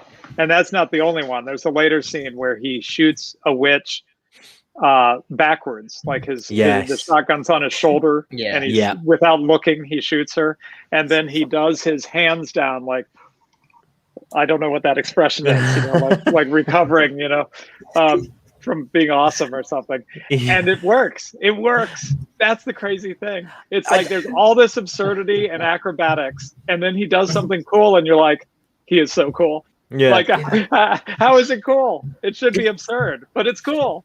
I do have to ask, like, why didn't he use the boomstick much earlier on? Because it just comes out of nowhere. Because obviously he's all shackled up, and then he gets thrown in the pit, and then he's like, hand-to-hand combat with this with these Deadites, and then it's just like out of nowhere, boom, boomstick. Oh no, that actually, you have to watch for it because it doesn't call attention to itself. But what is he, a priest or something? Right. There's a guy, the guy who, the wise man, the wise man keeps saying, I think he's the one, and Arthur's like, no, he's an idiot, but what you can tell, the wise man thinks that he really is the one that's going to help them. And so he keeps helping Bruce, Ash. So he'll toss him his chainsaw, his gun at key points. Right. So somebody said Merlin. Maybe it is meant to be Merlin. They don't say that. I don't think they name him Merlin. I think it's just Wise Man in the credits, so that's why. Okay. Yeah. Right. Yeah, I didn't notice that actually. But it makes sense to why he didn't use his boomstick till then. Obviously, we got the chainsaw because he kind of spins that down and he catches it perfectly on his nub. That was brilliant. Like how, like just the like the ultra high jump, almost like something out of a Power Rangers episode. Right. Yeah. You know, for all the cheese, like in that sort of, you don't get much time between like the pit scene and then the scene where the old woman gets possessed and he does a really cool kill. Right. Yeah. But in terms of the details, like, did you notice that fight scene with the old woman? The camera is so dynamic. Yeah. And it's not cutting. It's like one extended thing just swinging around. Again, Yeah. this is another thing that's brought up in the trivia. So much of the film was shot with multiple cameras simultaneously, rolling on both wide shots and close-ups, rather than shooting a master first and then later a close-up. And so because of this, the boom mic had to be kept back further from the okay, this is actually talking about the microphone. So the boom mic had to be kept back further from the subject than would usually produce acceptable audio. So for that reason, Bruce Campbell, he often wore a wireless transmitter with the microphone pickup concealed in the actual chainsaw pull start hook on the strap that crossed his chest, and the transmitter tucked down inside the shotgun holster on his back. And Campbell had to be assured that the black foam ball covering the microphone pickup would not be visible on camera as well. So I didn't see it. No, I wasn't looking for it, but I'm sure it was well hidden. I mean, So- Go ahead. oh no, you go. So Chloe, there was actually one more thing I wanted to call out, which struck me in my notes, and I just presented. I don't know what to think about it. From when he comes out of the pit and his behavior really for much of the film after that, which is that he's kind of a jerk. Yeah. Right? Yeah, I struggled with he that. calls everybody primitive screwheads. The woman who seems to fall for him, Yeah. he just treats like utter trash Yeah. pretty consistently. But eventually he seems to actually care and try to save her. But mostly you're like, why would she like him? He is so mean to her. You know? Oh gosh. Is this the old what is it, the pickup artist thing? Right? He's nagging her. It's all a plan. I don't know. The old shotgun nag. But that's not the impression you get. The impression you get is that for some reason he goes from cringing right at the beginning of the film to, once he's mad, basically, I guess. They've treated him really poorly. He's mad, but he's still alive. He just gets into domination mode, right? I have the shotgun. You all shut up and listen to me, Yeah. And he just treats them like complete crap. Everybody is just, he has no respect for anyone around him. No. I do find it a bit weird, I'll be honest. Like, I guess he's earned his high status, but yeah, him being so grumpy is a bit odd. I would almost expect the character to kind of, he doesn't do a fancy job. He works in the S-Mart, even though he's proud of it. Obviously not a bad thing. I would have thought that actually Ash might enjoy being treated basically like royalty, being a champion. I would have thought that sudden status might sort of encourage him to like where he is, just as a character point. So I did find it weird that he was so grumpy. No. He never does. He just says, I want to get back. Yeah. At no point, they're women are feeding him grapes and all this stuff. Yeah. And it just doesn't seem to faze him at all. That it doesn't make him, you don't see a flicker of an indication that he wants to stay in this situation. Yeah. No. If I was gonna, if I have to point out things that don't work for me, Sheila is pretty much, she asks the Lord at the start about, I think, is it her brother or her partner? brother. Right. Oh, okay. Yeah. Okay, that's not so bad. I thought it was her husband. I wasn't sure. Okay, that makes it less bad. But yeah, she's just lost her brother, and then she goes in, and he's being an absolute jerk, and then, she slaps him, goes away, and then he's like, "Wait, hold on, Give me some sugar, baby." Like, it didn't work for me, even though he kind of feels like he's operating on a level as kind of parody and like a super concentrated 80s action hero. You can kind of go along with it. I suppose the I suppose the only thing you could sort of say in sort of defense of it is perhaps because what you've got to bear in mind is that these 2/3 films are essentially back to back. So Ash is experiencing this all in one go, if you will. He's getting no breaks in between. Do you think like maybe at that point he's just like, do you know what? Frick it, I've had enough. Just let me have my moment. I'm the one who's going to call the shots here. You lot just fall in line. I've had enough. I want to go home. Right, but I feel like what you're coming at, Chloe, is the romantic aspect that we're kind of supposed to buy. And I think you're telling us that the way he treated her would not be, say, the way to win your heart, Chloe, right? Not even in those days. Where's the nice dry martini and long discussion of rock formation? Well, they hadn't been invented then, so... What, rocks? The martini. Well, okay, the rocks you can have, but the martini, I think they weren't that far removed from dragging them back to the cave by their hair. True. There's a diversion I could make, and I'm not going to. Don't do it. Some of that stuff you're talking about is very, very evident in Ruggero Deodato's Cannibal Holocaust, but I'm afraid I'm too much of a wuss to watch that film again. I can't do it. So we're gonna skip it, and I don't think I could keep that stream family friendly. But yeah, the romance angle, I think we're obviously meant to take it quite tongue in cheek. It didn't quite work for me. But it's a very minor problem. She just seems very kind of servile or something. Right? Is that maybe a commentary though on? It probably isn't, because I don't think it's really thinking that deep. But do you think that was some sort of subtle commentary about women of the time, perhaps? I mean, oh well, there is one sense in which it works. How about this? Which is that, like, there's an evil Ash, Sheila becomes evil or possessed or whatever, right? Yeah. And so the contrast, and I meant to check this. Did they use a different actress for evil Sheila? I didn't think so. I don't think they did. No. I think it's the same actress. Right? Yeah. Yeah, and because she does look fairly different with the makeup, but it looked like it was her. But not so much the makeup, her attitude, her face, the way she uses her face.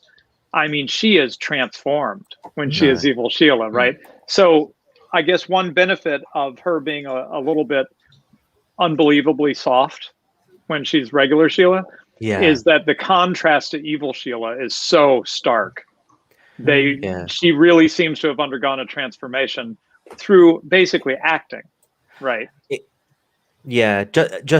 actually, just to confirm, it was her who played the bad one. In fact, she had such a rough time shooting the fight scenes, filming at night, and wearing heavy prosthetics that she actually considered quitting acting altogether. Oh no! As a result of it, but she apparently walked that back years later and loves it. But I suppose that's a good way of looking at it, because it's quite interesting that he turns around to her at that point, and he's like you've got really ugly, and it's almost like, dude, look in the mirror, mate, because you were pretty much behaving that way to her, and you didn't have demonic possession as an excuse to fall back on. Right.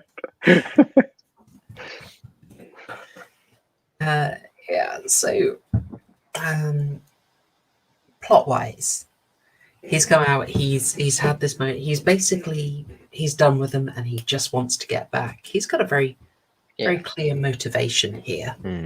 He wants to get back to the future, and he is told they have a way to do it. That's fine. And they send him on a mission to retrieve the Necronomicon. Here's a piece of trivia to slip in.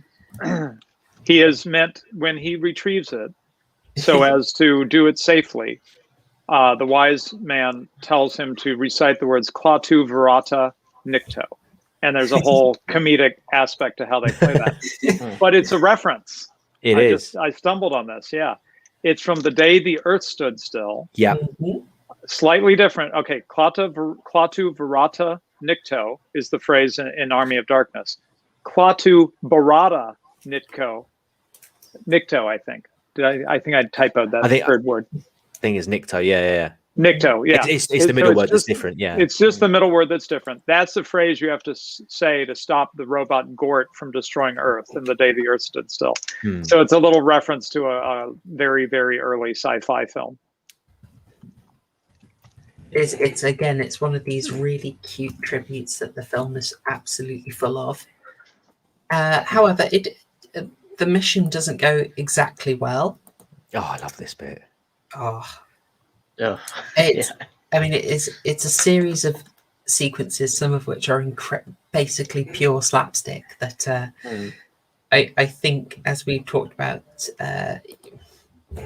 your mileage will vary with it. I don't mind it. I'm a bit of a gore hound. I like the horror quite straightforward, but it's interesting and it is well done. So it's not exactly my thing, but I didn't really mind it.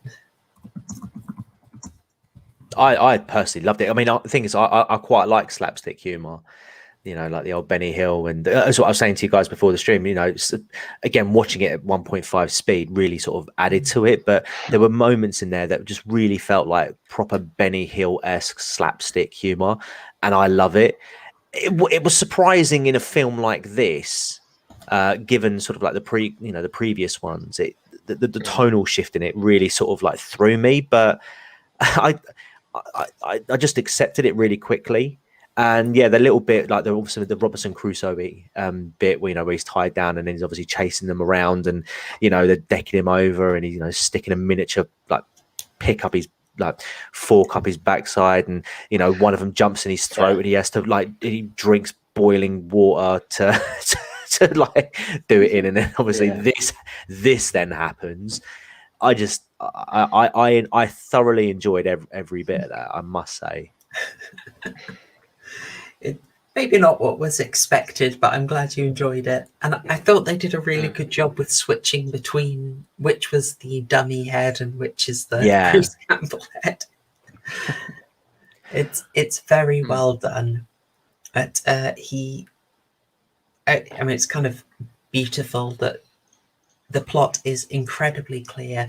The risk is explained. He's got to get the Necronomicon. He's got to say the words. He bungles it, and it's very consistent with his character. He's overconfident, and you kind of set up for it from the very start. The wise man is asking him, just repeat it, and he does. And he's asked to repeat it again. He's like, no, because he's grumpy.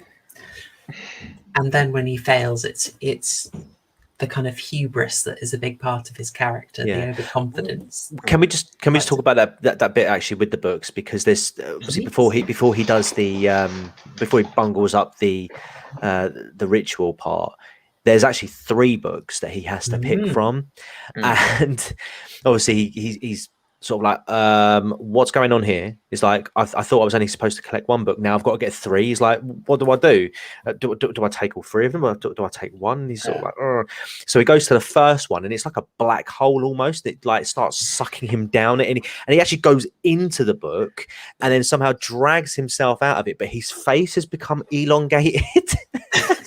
Like really badly, and it's like the older like bits, and he's like shaking his head, and it's sort of gradually getting a bit smaller back to normal at the end, and then by the time it's normal, he's just sort of like, whoa, and then moves on to the next book, and then it's just more slapstick. He bites him and starts like flying around, and it's just like, dude, slow down. It doesn't stop. Like, what did you guys think of that bit? I know, because again, it's on the slapstick side, isn't it? But I thought it went on too long. That'd probably be my main, because he has to shake his face about 4 times before it gets back to normal. Yeah, twice. Less is more in that case. And then the book just needed to bite him a couple of times, but then it starts flapping on his head and a load of other things. It's like, it doesn't need to go on for 2 minutes. Have it go on for 30 seconds. But I wondered if that long face was just such an impressive bit of whatever they did to do it, makeup, or mask or whatever they did. It kind of looks amazing. You know, Yeah. so I wonder if they just wanted to.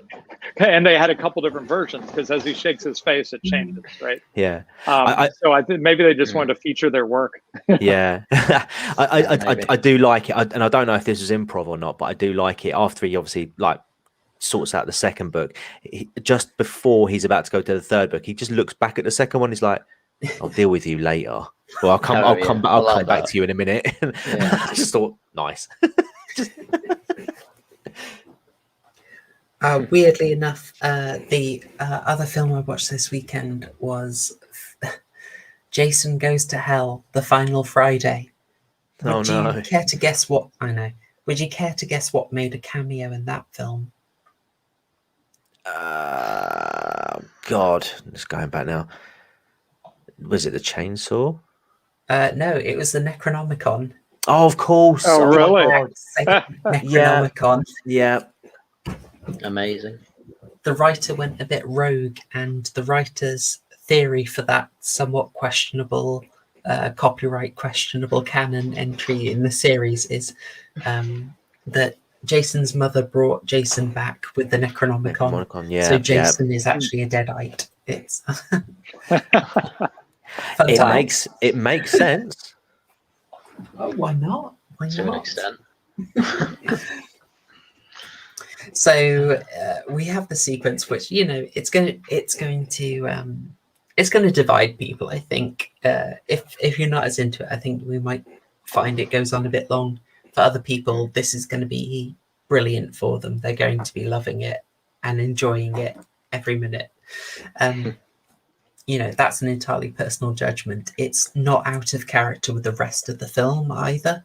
You've been set up for this, I think, tonally for this kind of antics. But it also just reaches levels in here. Like you have the honking sound effects with someone just honking their hand. Wow. It's pure cartoon logic. It's Tex Avery logic. Just mimic the action and the sound effect will come. It's very odd. It's very odd. But yeah, he bungles it. He runs back and he's wanting to get out of there as quick as possible. He kind of shows a bit of the cowardly Ash attitude. Mm-hmm. As you say, tonally he switches around a bit. I don't know. He's your kind of classic anti-hero who he has to find the hero inside of himself in his very cheesy, over-the-top way that is self-consciously cheesy. Like, he's going to turn around and save the humans. He's going to do that. Oh, yeah. He's just having a bad day, isn't he? Let's be honest. Yeah. They need an excuse to get that propeller car out. Yeah. Crazy. This is just this ridiculously brilliant sequence, just so much fun. He's gonna prep for the big battle. My partner described it as like Helm's Deep meets the Battle of Winterfell, directed by the Monty Python team. Well, throughout that scene, I was just thinking, God, I wish Game of Thrones was this good. Because Game of Thrones bungled it, obviously. But we didn't talk about him making his gauntlet either. Go for it. Just because, I thought it was quite good that as soon as he makes it as well, like there's a little montage every time he makes something new, which I really like. So it shows the mechanics behind it, and he's constantly spannering it as well. And he crushes a goblet with it. But does he ever use the hand for that again? Does he ever crush something with it? Because I would have liked if he did. Because if he one of the 3 skeletons that was thrown at him, if he grabbed one of the necks and crushed their spine or something, that could have been quite a cool addition. But I mean, that's just small things at this point. So it's like the buzzsaw in Army of the Dead. Yeah. But I mean, these setups, you've got to pay him off. Yeah. I mean, it was paid off a few times because when he's climbing out the black hole, you see his gauntlet hand as well, helping him pull him out. So, yeah, I think it was a reason just to not do the nub hand. That never looks good, basically. Yeah, and they didn't have the CGI to remove it. But yeah, you do have this fun sequence montage. I mean, part of it possibly was extending the runtime a bit. Like from what I read, it seems like the windmill sequence was shot and inserted a bit later on to pad it out. Okay. Because they had the original cut after the censors. Sorry, it's a little complex. They tried to do a cut to get a PG-13. They couldn't get it for odd reasons. Apparently, the first shooting of the Deadite in the pit was too much, which I thought was quite tame. So I don't know. There's also an F-bomb gets dropped at one point, which seemed a bit odd. And they couldn't get their PG-13. It came back R-rated, and the studio handed the film to a outside set of editors who produced an 81-minute edit. Yeah, I was going to say that minutes. it was very short. Like I had to double take to look at the timing on the thing, because I was like, "Is this 2 hours? Is it saying 2 hours or 120 minutes?" Is it saying two? Sorry, it's saying 120 minutes or an hour and 20? Because I was like, it can't be that short, surely. It just felt like a feature length episode. Films were not always so incredibly long, for one thing, right? No, but you typically expect them to be around the 90-minute mark around that time, you know. And so anything sort of sub that was just felt short, you know. But it's kind of amazing because I noted the running time, and that I felt like in a lot of ways the film felt pretty tight. Except for the scenes we've been noting, which dragged out for me, some of the physical humor stuff. But sort of leaving that aside, the pacing of the film really worked for me, and it's part of the reason I think it's enjoyable to watch. Is it doesn't really languish very much. You know, it does a lot of like montage tricks, and basically anything that's going to be boring, it just skips it, or it shows it in an entertaining way. Yeah. Yeah. I mean, I suppose in a way it did work to its credit. The fact that it was only like an 80-odd minute film, because if you made this into a 2-hour film, perhaps you'd probably be pushing it a little bit in terms of balancing out the comedy and the horror elements. So I suppose in that way it worked. It just struck me as odd that it was only 80 minutes. That it was literally just that. I was like, oh, it's only 80 minutes. I thought it'd be at least an hour and a half. But what can I say? It doesn't hang around, but I think there'd be the temptation to pad it, and they could have done the classic like Game of Thrones season 1. When they realised that they were really short on runtime, famously, they had a panic write of a whole bunch of just 2-character dialogue scenes that people generally they tend to be a highlight for people in the first season because it's just beautiful character studies. And you could try and do this, but in Army of Darkness, it's deliberately tongue-in-cheek. It is deliberately working on a sort of tropey level. It trying to add extra complexity. To be honest, it might be a bit of a waste of time. This film knows what it is. It knows what mood it's going for. It's and I kind of respect that it doesn't waste your time. It tells the story it needs to tell in the time it needs. The director's cut that I have that has additional stuff in there, that only goes to 87 minutes. Oh, wow. And I think that just... that's not a lot added in, is it, really? It's not a lot, and it's also 2 and a bit minutes of recap at the start. But in fairness, again, it feels odd because we're used to things crossing that 95-minute line. But in fairness, a lot of horror is incredibly brief, especially once you get into sequel territory. It's you know what I'm going to say. Go for it. Release the Snyder Cut. They did. But oh gosh, what was I going to say? I don't know. I guess it feels weird. 95 minutes, crossing Yeah. the threshold on the 95-minute one. You were there, and then I Yeah. jumped in. Oh yeah, it was going to be a tiny point of like when I was a young'un, when I was going to my local Blockbuster, Memories. I could only get 2 a go, and it was I would literally check the run times to make sure I got my money's worth. Yes, so did I. This strategy did not always deliver the best film for me. Yeah, I did. I used to do that. Like again, like this is why growing up, I was associated like 90 minutes as like the standard run, like your standard run time.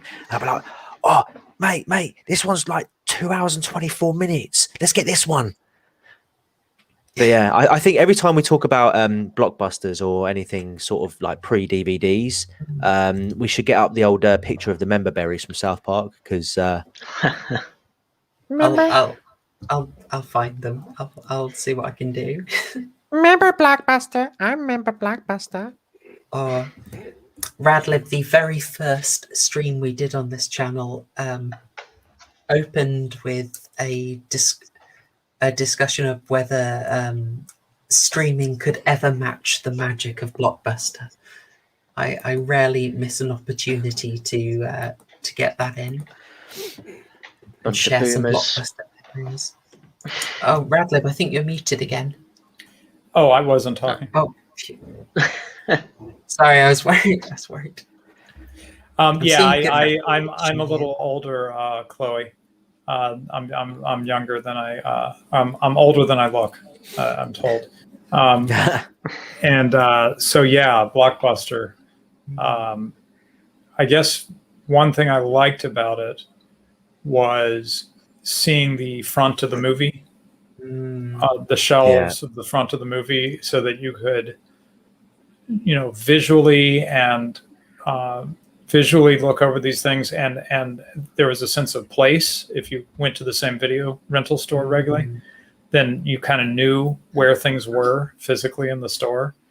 And that sort of works better with our minds, right? Oh, Whereas with the streaming world, it's like it's an infinite library and you can't find anything in it. Yeah. It's the inbuilt inefficiency ends up with the oh man, I'm seeing people are having nostalgia. Good.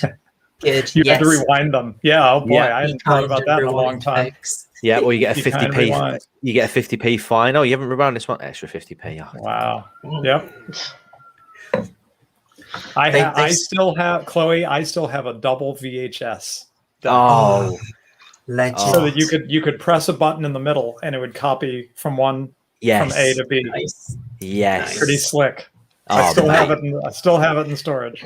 That is slick. I'm sure I have a lot on VHS that I keep for my memories. I occasionally oh, should I go? No, I was wondering, shall I go and get my copy of The Omen on VHS that I have here as a prop? But I wonder if I should bring the rest of my collection over.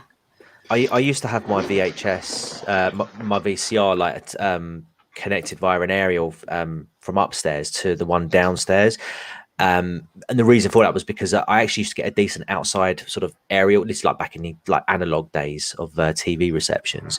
And if it was plugged into the downstairs VCR, I'd actually get a really decent connection. But at the same time, I could record movies that they were watching downstairs. And so we'd rent a movie. This was like, I don't know if I should be saying this, but this wasn't for my own personal profit. But yeah, you could like record things, or you could also, if they were watching a film downstairs, I'd get the TV connection upstairs, so I could just watch it upstairs as well. So I didn't have to be around my parents if I wanted to watch like an action film that they were watching downstairs, and get my stepfather's glorious commentary throughout. Zoomers don't know the fine art of recording off the TV and just getting it right, so you don't include the adverts in the recording. Yes. Timer record as well was like the ultimate achievement as well. If you could get the timer record on point, you were set. Oh. Right. It was like when DVDs first came out, and then like they didn't have recordable functions. Like recordable DVDs were like a novelty thing, and there's me with like my old VCR. Like, come on.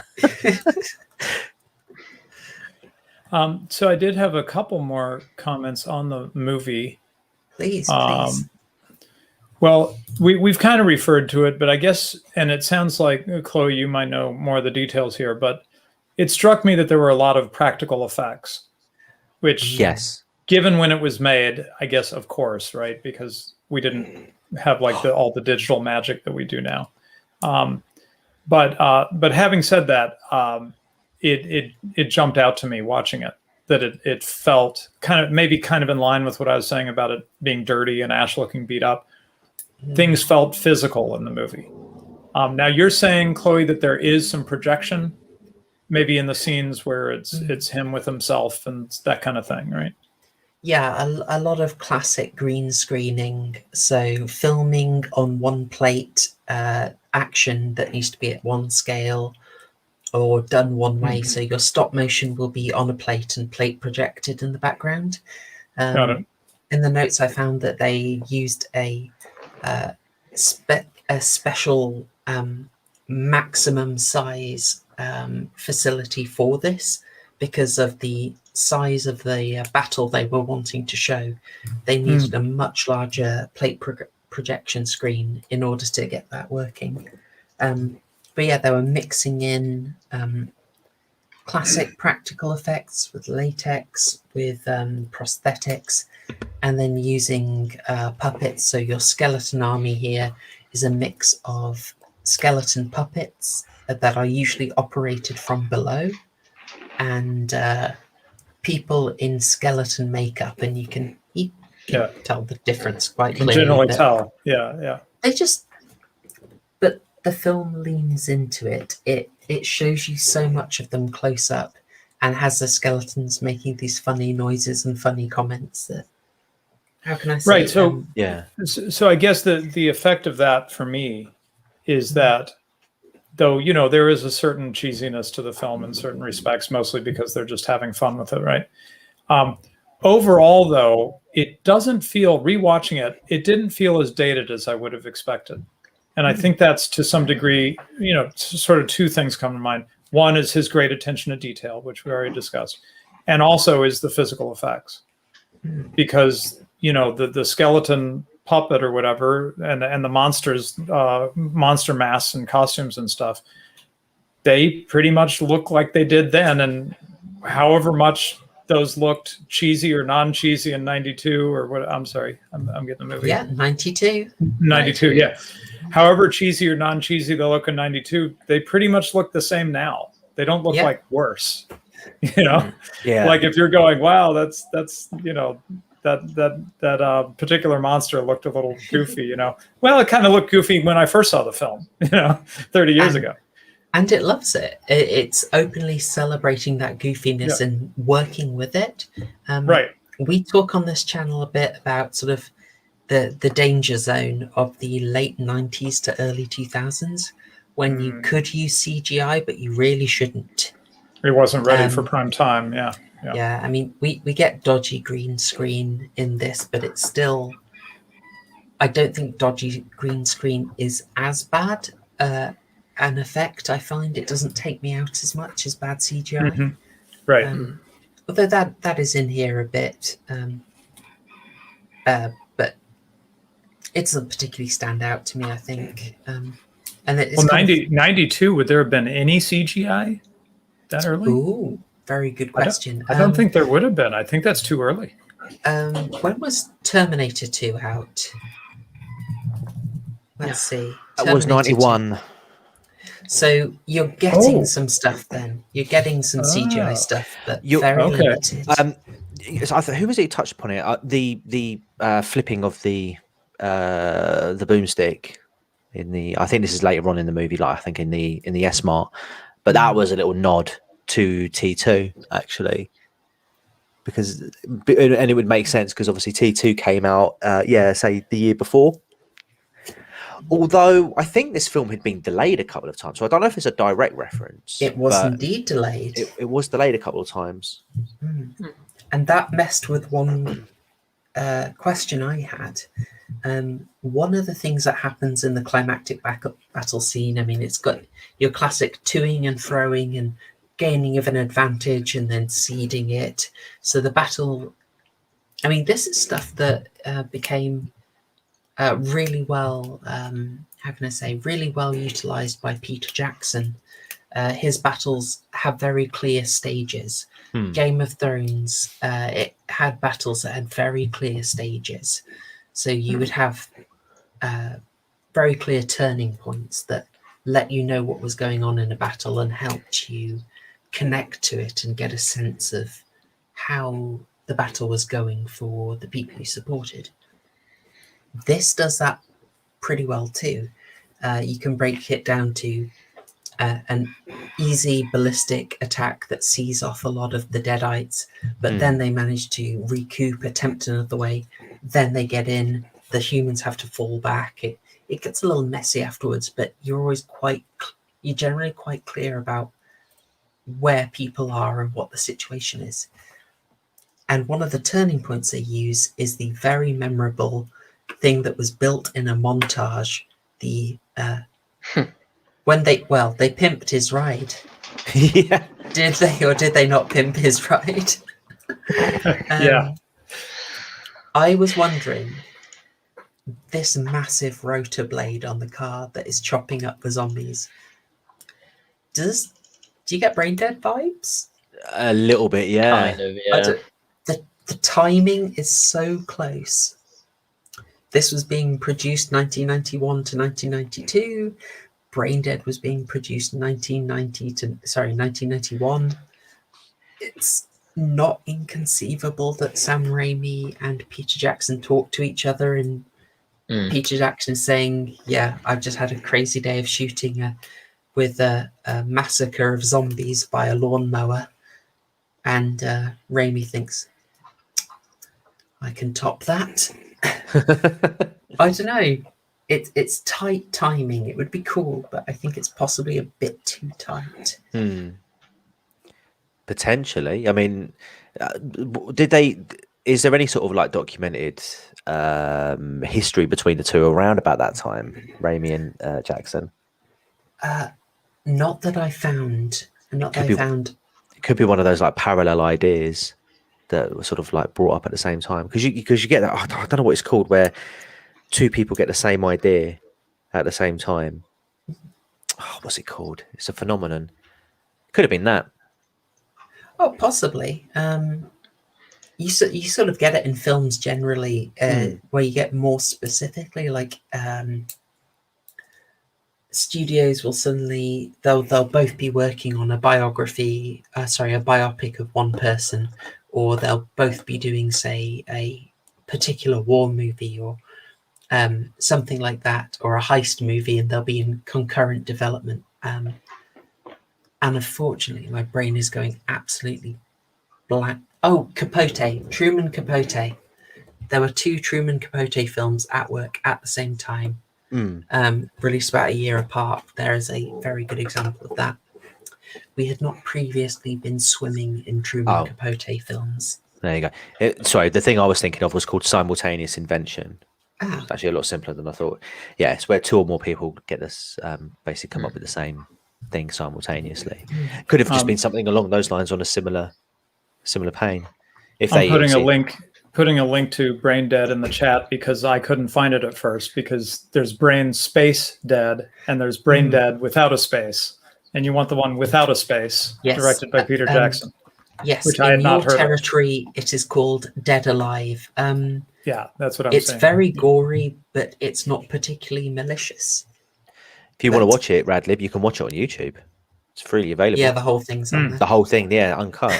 It's quite weird. Is it worth watching? That's the question. Oh, well, I don't know. A man of your intellect, my friend. If you like Army of Darkness, yeah, I would say there's a decent chance you'll like it. Yeah. But it's got a sense of humor about it? Yeah, yes, it's definitely. Okay. Yeah, it's very It's very much switch your brain off and just enjoy the ride. Yeah. That sounds lots of sly humor in there. It's very interesting. If you do watch it, I would really love to know what you think. I think my main interest in watching it would be to see Peter Jackson doing something with a lightness of touch, because in general he seemed really heavy-handed in the films I've seen by him. I have to ask, have you watched Heavenly Creatures? Yes, I was thinking of that Yes. in part, Okay. along with, of course, Lord of the Rings and the Hobbit movies. Yes. He lays it on really thick, generally. Yeah. Brain Dead is not light of touch at all. So But you said it's funny. That's why I thought it's it'd be light of it's touch. very funny. We had a good time with it. Let's see. We are still talking about the final battle. We've got the car coming out with a propeller. It's quite a bravura moment. It's quite a big effect. It is. It's eye-catching. It's very funny. It obviously has to be derailed. Again, this sort of and it's derailed by a de-eviled apparition of his love interest, Sheila. It didn't massively work for me, I've got to say, but that was a bit I wasn't hugely into. I think the Sheila character. You didn't think that he would be stopped by that apparition? Right? Yes, yeah. I see. It didn't quite work for me. I mean, he had a girlfriend in the first film who he had to dismember. Yeah. I don't know. I think there could have been, if it was meant to be more explicit that Sheila is meant to look like this girlfriend, Linda, and that would throw him off a bit. Maybe I could have gone for that, but I generally wasn't into the use of that character, with no offense to the actress who did a fine job. I did find her being turned evil via a forced kiss rather a bit. It's one of those elements that was maybe just a bit unsettling for the film. Yeah, it was definitely a darker moment in the movie.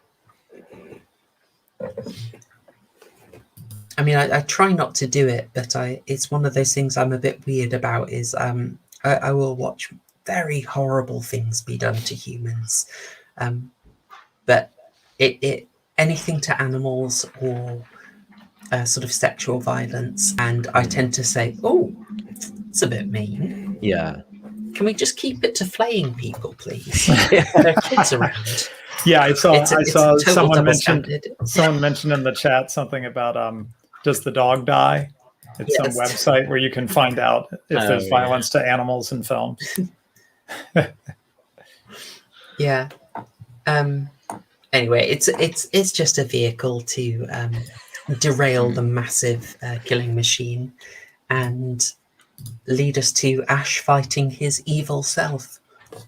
I mean, we could try and summon up a Jordan Peterson impression and talk about conflicting your shadow, but I don't think that was the intention of this film. No, they just needed an evilman, and that's the way they got to it with comedy, which is fine. Yeah, it's quite handy that obviously Bruce Campbell, where possible, was playing both of them, but the fact that evil Ash has decayed quite a lot and therefore weighs very heavy, wears very heavy facial prosthetics is how can I say, it's one of those serendipities of filmmaking that makes it very easy for a stuntman to swap in when necessary. Yeah, true. I kept forgetting it was actually him, but which is quite easy to do, I think, because he just doesn't look like Ash anymore by the start of the battle. So, and they do use a different actor for evil Ash. Yeah, well, yeah. So it's easy to forget. So you see him raised from the grave, and my head kind of went, "Is that supposed to be evil Ash?" I didn't have any reason to think it was anyone else. So.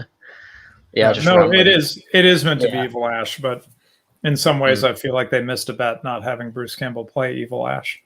Yeah. Oh, definitely. Because that just the voice, it would have tied in better, Oh, so did they, when he's fully made up in facial prosthetics, did they have a different person? Yeah, I think it's in the credits if I remember correctly. Oh gosh darn it. Well done. Good catch, guys. Good catch. Yeah, I'm just... Yeah, well, they must have had someone in for that. Okay. It's quite well done. There's some good choreography. There's some complex one. There's a brilliant moment when they're fighting atop the balcony. You might get a bit confused about the castle geography at some points. Admittedly, it must be said. And it takes quite a few goes to kill Evil Ash, doesn't it? It takes quite a few. But when he is killed, it is quite spectacular. Oh yeah. Yeah. Sorry, I need. What happened to him again? So what? So Ash sets the evil Ash's face on fire, and he like falls over the edge, and like a bit of the fire lands on this gunpowder, and then sort of like sparks it alight, and it's on a it's on a fuse. On a fuse, but on a catapult, and then like they both fall down onto like off of the castle and onto the floor, and the evil Ash has got the book, and he's like, I've got the book, I've won. Blah, blah, blah, blah. He jumps off the battlements onto the catapult, where it just happens to be where the payload is for no reason, I might add. Nope. And then Ash is like nope, chops off the evil Ash's arm, hand, gets the book, and he's like, yep, you're going for a ride, and then goes off into the sky, and then it's brilliant. We are in the realm of pure contrivance at this point, and it is transparent about it that this is contrivance. This is not to be taken too seriously. But and like, if you haven't picked that up by this point in the film, where he's punching the skeleton and its head is spinning around, and then its eyes are his head pops off a bit, and his eyes are still spinning after he stops his head. If you're expecting a super serious film by this point, it's like, no, just go with it and enjoy it. And he's flung off and destroyed in a pretty decent explosion. Classic way to go, really. Bit of a Disney outing, I'd say. Yeah. I was thinking more Pokemon TV series.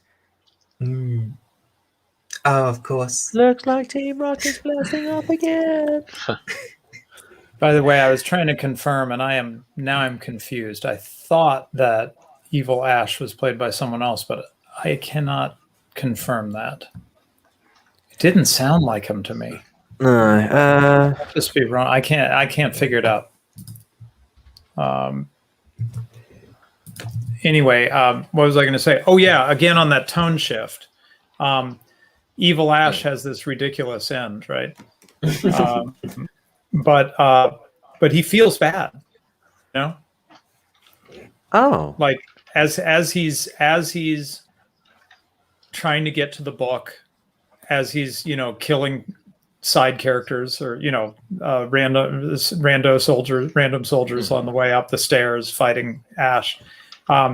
He feels like a bad guy. To me, so in a way, I don't know what I thought. It's like, here's a guy who's starting to really feel like evil, and then they sort of kill him in this sort of absurd way. Is that satisfying? I don't know. It's got some darkness, but I think they've brought the comedy into him as well. So he's he's trying to say a word, and the pronunciation means his jaw keeps dropping. And he's really pushing his... Oh, yeah. Like Sally Forth, I think he was trying to say. Forth. Yeah. Yes. Sally Forth. At that and point, then he says it quietly, you are not meant to be too scared of this person. No. So it all sort of fits. And then you get a sort of short standoff as Henry the Red's forces have come back in. I mean, I think we all felt the man hug was coming, right? Yeah. Oh yeah. It's just a fun moment. It's just a hoot at this point. Sorry, I did get it cleared up. I'll drop the link. Okay, so Bill Moseley is credited as the Deadite captain. Wait, and Bill that Moseley? confused me. Yeah, is this someone we know? Texas Chainsaw Massacre? Mosley? I don't know. Bill Mosley, Texas Chainsaw Massacre. I'll say. Wait a second. I just need to pull them up on IMDb. Which is where I just was. Yeah. Is it the same one? Well, yeah, it Let me have a is quick look. William Mosley. I'm going Yeah. to. Oh, yep. Looks like it. I clicked on him and it brought me over to Texas Chainsaw Massacre 2. Yeah. Yeah. Right. And But Deadite Captain. Yeah, it is him. IMDb. Bill Mosley. Right. So anyway, Yeah. Deadite Captain. Some of us, like me, got confused and thought that was Evil Ash. The article I just put in the chat clarifies. He clarified specifically. Yeah, some people think I was Evil Ash. I was not. Bruce Right. Campbell was Evil Ash. He was. There was a guy who was sort of reporting to Evil Ash. You might remember. Yes. And seemed to be in charge of the troops. That's Bill Mosley. Right. Fascinating. That is a little bonus from someone who's quite deep in the horror field. So I'm sorry. He's in the original Texas Chainsaw Massacre. I believe so. He's a gas station attendant, isn't he? Let me just. He doesn't. confirm that. He's not a. He's not a. No, major he is character. not. Oh, okay. He is not. Sorry. How do you know his name then? Oh, I'm a horror obsessive. That's it. I just want to confirm because I really thought he was in both of Texas Chainsaw Massacres, but I'm seeing Texas Chainsaw from 2013, whatever that is. But Texas Chainsaw Massacre 2, 1986, he plays Chop Top. No, okay, I've got that wrong then. He is not in the original. He is in the series, though. Sorry, I just got excited when I heard the name. That's cool. Oh, sorry. There was one other comment I wanted to make.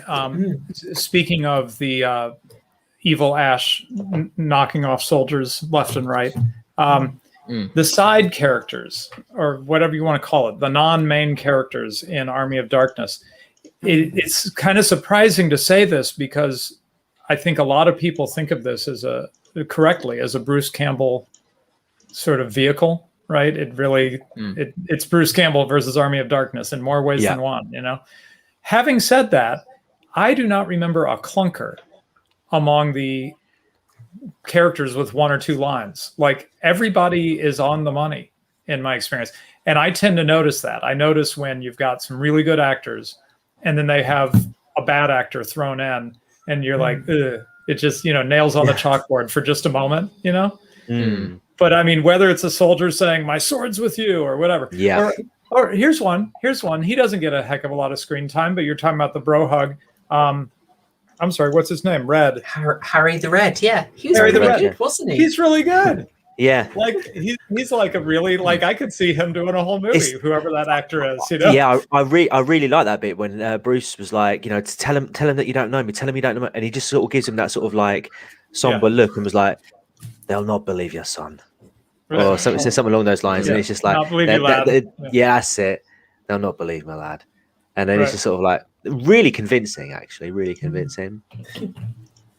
Yeah, it's a really good point. There's no clunkers, and there's also something that they didn't do in this. I'm sorry, this is a bit of a divergence, but there's something in the Evil Dead series that I never really like it that much. And they don't do it much in this. It, I believe, only happens once. And that is basically Deadites can possess anyone they want at any time. Which plot-wise, it's kind of, it instantly raises questions of, why not just possess everyone? Like, why not? It raises certain plot hole questions, and they only do the Deadite possession randomly here once with the woman who gets a cool fight scene and then the very cool death. So I kind of like that, but it is one of those parts of the lore that I think is very risky, tension-wise. It has a potential to be extremely scary because you are literally never safe ever from possession. But it's also a kind of flaw in that you can find almost anything completely arbitrary.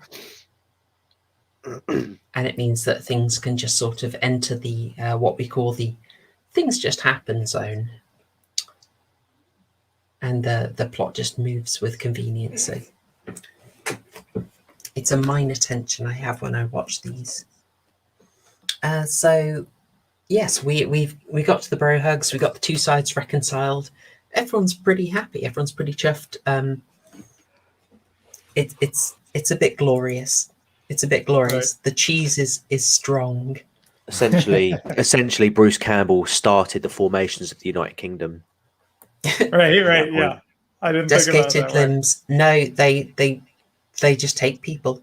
They just take people for basically any point they want. Sometimes they do physically invade, and there is the sort of POV spirit in the forest that chases people around, and if it catches them, sometimes that infects them. But Yeah. people do just get possessed for no reason whatsoever. Okay, so are we ready to do the ending? Because I've We're got gonna two do the things to ending. share. Okay, Right. First of all, let me just drop this in. This is a like 5-minute, 6-minute thing about the whole Evil Dead series. So if you're interested in Evil Dead 1, Evil Dead 2, Army of Darkness, I think it gets in the TV series. It gets into a one that did not use Bruce Campbell in the role of Ash called Evil Dead from 2013. Okay. Which Oh, I saw yes. no reason to pay any attention to that in my life, but it exists. So there you go. So anyway, he mentioned something though. There's a little clip of Bruce Campbell, which is really funny, that explains something about the next link I'm dropping, which is the original ending of the film. And the There we original go. ending is a little...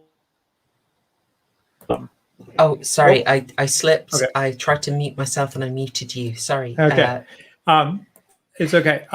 So in the original ending, they thought the producer, Universal or whatever, thought it was too dark. And they ended up with the ending you would have seen if you've seen this cut of Army of Darkness. But in the original ending, he has to take some liquid, a potion that they created from the Necronomicon recipe to get him back to the present. In the cut that was official, they talk about it, but it doesn't show him taking it. He's back at S-Mart at the end. And then there's the great scene at the end.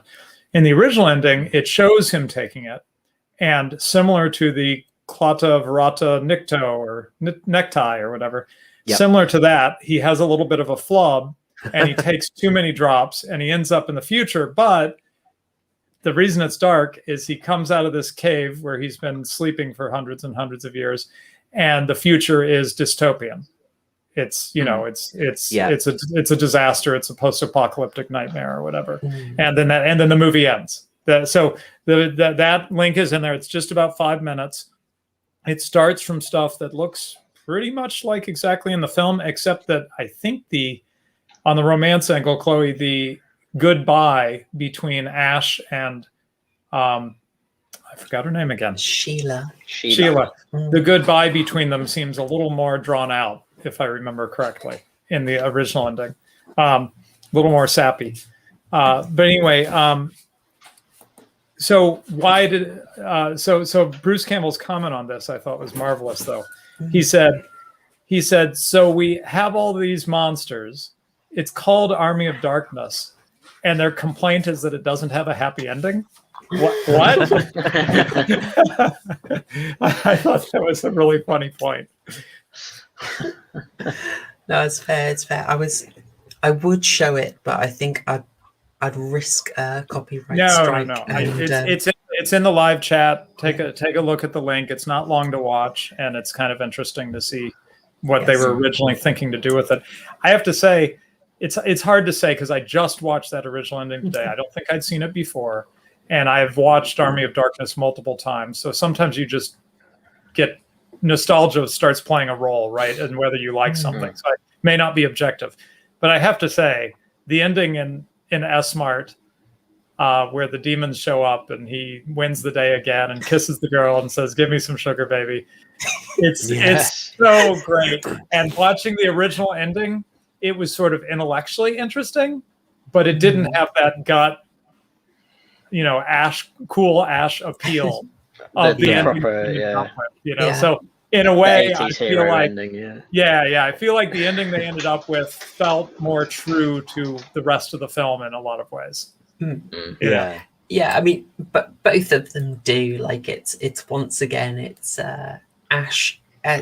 As good as he is at some things, the guy is a klutz and he forgets. So just as he forgot the words, he Yeah. messed up the count. But Right. ultimately, that is just like a last minute doomer ending kick in the teeth.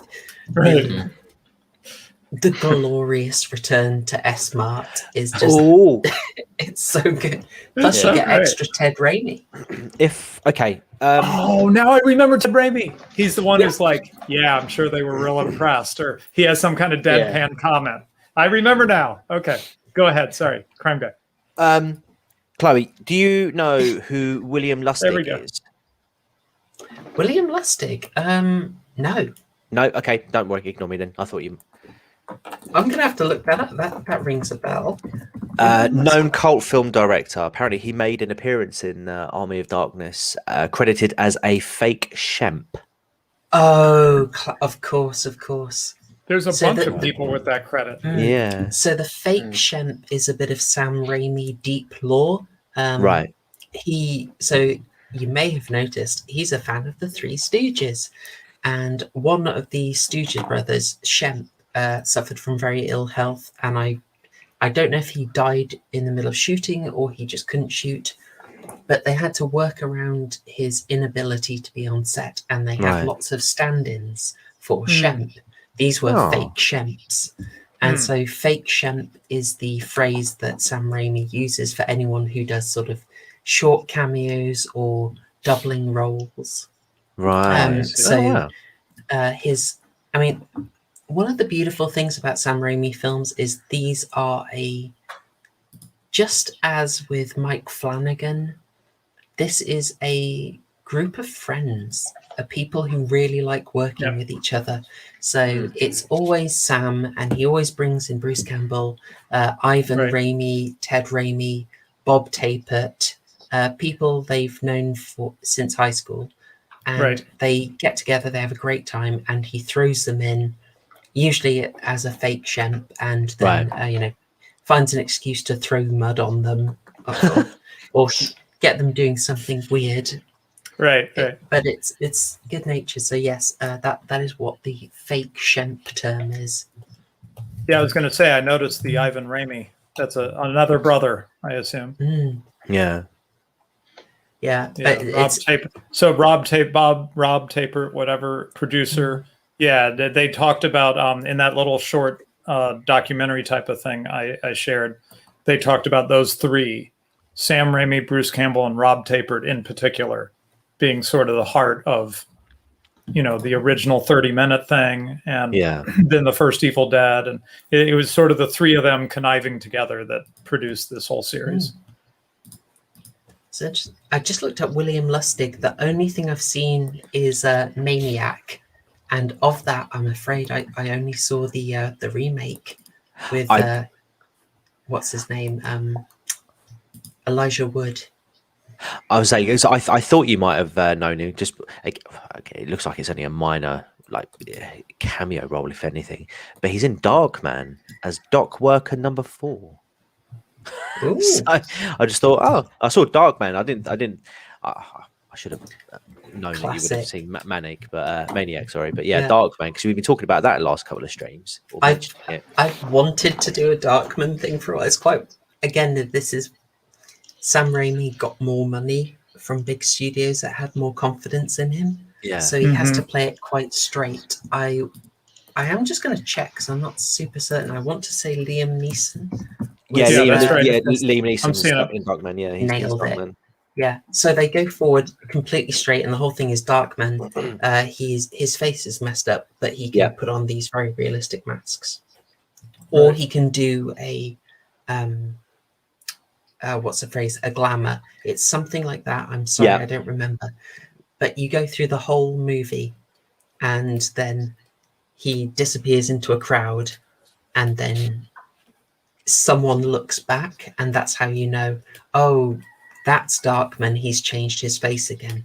And the Yeah. only reason you know that's him is because the face he's changed to is Bruce Campbell.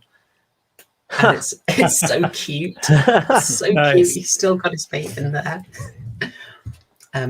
Yeah, bit of Darkman trivia. There you go. They did at least 2 sequels to that, and the main role was taken over by, I'm going to mangle it, Arnold Vosloo, who you will know from the Mummy films. Ah. I'm just spilling trivia all over the place here now. Okay, guys. one Sorry, more stop me. trivia. One more trivia, Chloe. Bruce Campbell in Darkman. He's credited as Final Shemp. Oh, what a legend! What a legend! Final Shemp. I love it. Oh, that is good. I love that. Oh, you got some deep lore there with that. So we with that we know the true ending of Army of Darkness, which is of course the S-Mart ending. Right. If only for extra Ted Raimi. When I was putting this thumbnail for this together, I was going to shoot your head onto Ash there and use the Photoshop filters to get the sort of oil painting effect. I didn't know how you'd go with that, so I decided against it. But don't want to erase Ash. The idea did occur to me, but anyway. So, having seen all that, Haryan, how would you sum up your take on Army of Darkness? And also, sorry, just in the chat, let's have your thoughts. Let's have your scores. We jokingly do it out of burgers. It's stuck. We'll have it out of 12 burgers, please, folks. Let us know what you thought. Haryan? To summarise, very fun film. Comedy was mostly a hit. It's just, obviously, as we were saying, some of the slapstick goes on for a bit too long. And I personally didn't find it funny, but if you do, that's fine. Plot is about as simple as it can get, really, which is fine. Most of the plot's there to try and get the cliche lines in or get the, cool moments going and all the comedy in. That's all fine. So, bearing all that in mind, 7 burgers out of 12 with cheese. It's got to have cheese. I mean, come on. Absolutely has to have cheese. So yeah, just above average, I'd say. But yeah, with cheese, because there was obviously contrivances with the guy with the evil ass just jumping right where he needed to be for literally no reason. But then it was really funny after, so I'll take it. This would be great as a crowd pleaser, like watching in a group of people in a good mood. Some libations, Yeah, it's definitely a drunk film. That might be. Well, we weren't drinking, but I do remember that part of the fond memories of Army of Darkness might be that I was watching it with friends in like high school or something like that. Did you catch the trivia? Did you already mention it from Murgut? Just above his rating, that deserves to be on the screen. Oh, hey! Look at that. Oh, Good wow! catch, So so Rob Tapert being the less well-known name of the 3 key people here: Sam Raimi, Bruce Campbell, Rob Tapert, high school friends, did the whole series together, and so he married Lucy Lawless. What do you know? Nice. Oh, there you go. That is an honest rating, Queen Burger, Right. and we will respect it. Good on you. That crime guy. Oh, I would. Sorry, I'm just letting the cat in at the moment. I would give it a. There we go. That's better. I would give it a solid 8.5. We'll go 9. We'll go 9 with cheese. Actually, I was pleasantly surprised by it. I was expecting it to be a lot darker in tone, with regards to the first 2. So yeah, I think the tonal shift in it caught me off guard, but I quite liked it. There were elements in there that reminded me of like Monty Python, Benny Hill, Three Stooges, some like real good sort of like quality comedy sort of throwbacks, and I appreciated that. It wasn't. It was simple. It was straightforward. it was almost like a film of homages, and I liked it. Nine burgers, and we'll slap some cheese on there as well, and a bit of Tommy K. Oh, I do like my Tommy K. nice. We're seeing. I knew you wouldn't like it, Empire. I know you like the psychological films. I know if I mean you gave us 1 hour photo, which is a solid. I mean that's a 12 burger film. Yeah. You must love Session 9. Do you love Session 9, Empire? Let us know. I want to see that in the chat if you like Session 9. Radlib, would you like to give your sort of closing thoughts? Yeah, well, I mean, I picked it, so I won't give it a rating, but I'll just say this in terms of it stands out in this way. There's only a handful of films where I find myself using lines from the film in my everyday life, or quoting them on streams. You know, The Godfather. That's a film. You know, wet. I just need to wet my beak. You know. In fact, Academic Agent and I both use that line pretty regularly, and some other things from that film. And I don't know what else would be on that list. I'd have to think about it. Godfather's the only one that comes to mind, and Army of Darkness, of all things, you know. But it's something about, you know, they give him those sweet lines, and he just sells them, you know. Give me some sugar, baby, and the whole S-Mart speech, and I feel like I'm forgetting. Well, I don't know if we mentioned it. What does he say? Who wants to get some? Right? Yes. Oh Yeah. Anybody want any more? You know, it's I don't know. It's like his voice comes to my mind, you know, and I start using lines from the film. So I don't know what that means in terms of like rating a film, except that it means that for me personally, Army of Darkness just really clicked in some way, you know, and you know, Ash in particular. Yeah, no, I think that's absolutely fair. It is one you can rewatch. It doesn't outstay its welcome. It's very quick. It's not super serious, but it's doing a very distinctive thing, and it does that thing very well. I think it's incredibly assured of itself and what it wanted to do. Right. So it's almost like I brought this up when discussing Midsummer. It's like Midsummer is doing a very specific thing, and if you don't like it, that is very different to saying Midsummer is awful. That tends to be a controversial thing in the horror community. Very divisive film. My daughter wants me to watch that because that's what's the one I already mentioned? Hereditary. Hereditary. It's the same director, isn't it? Yeah, it's interesting. If you watch it, I just see it as a discussion. Like basically, it's a critique of modernity. But if you I have a video on that. If you, I lay out the thoughts in that, so I won't repeat them here. Yeah, it's fair enough. So, and as for me, as I've kind of said, I think this isn't for everybody.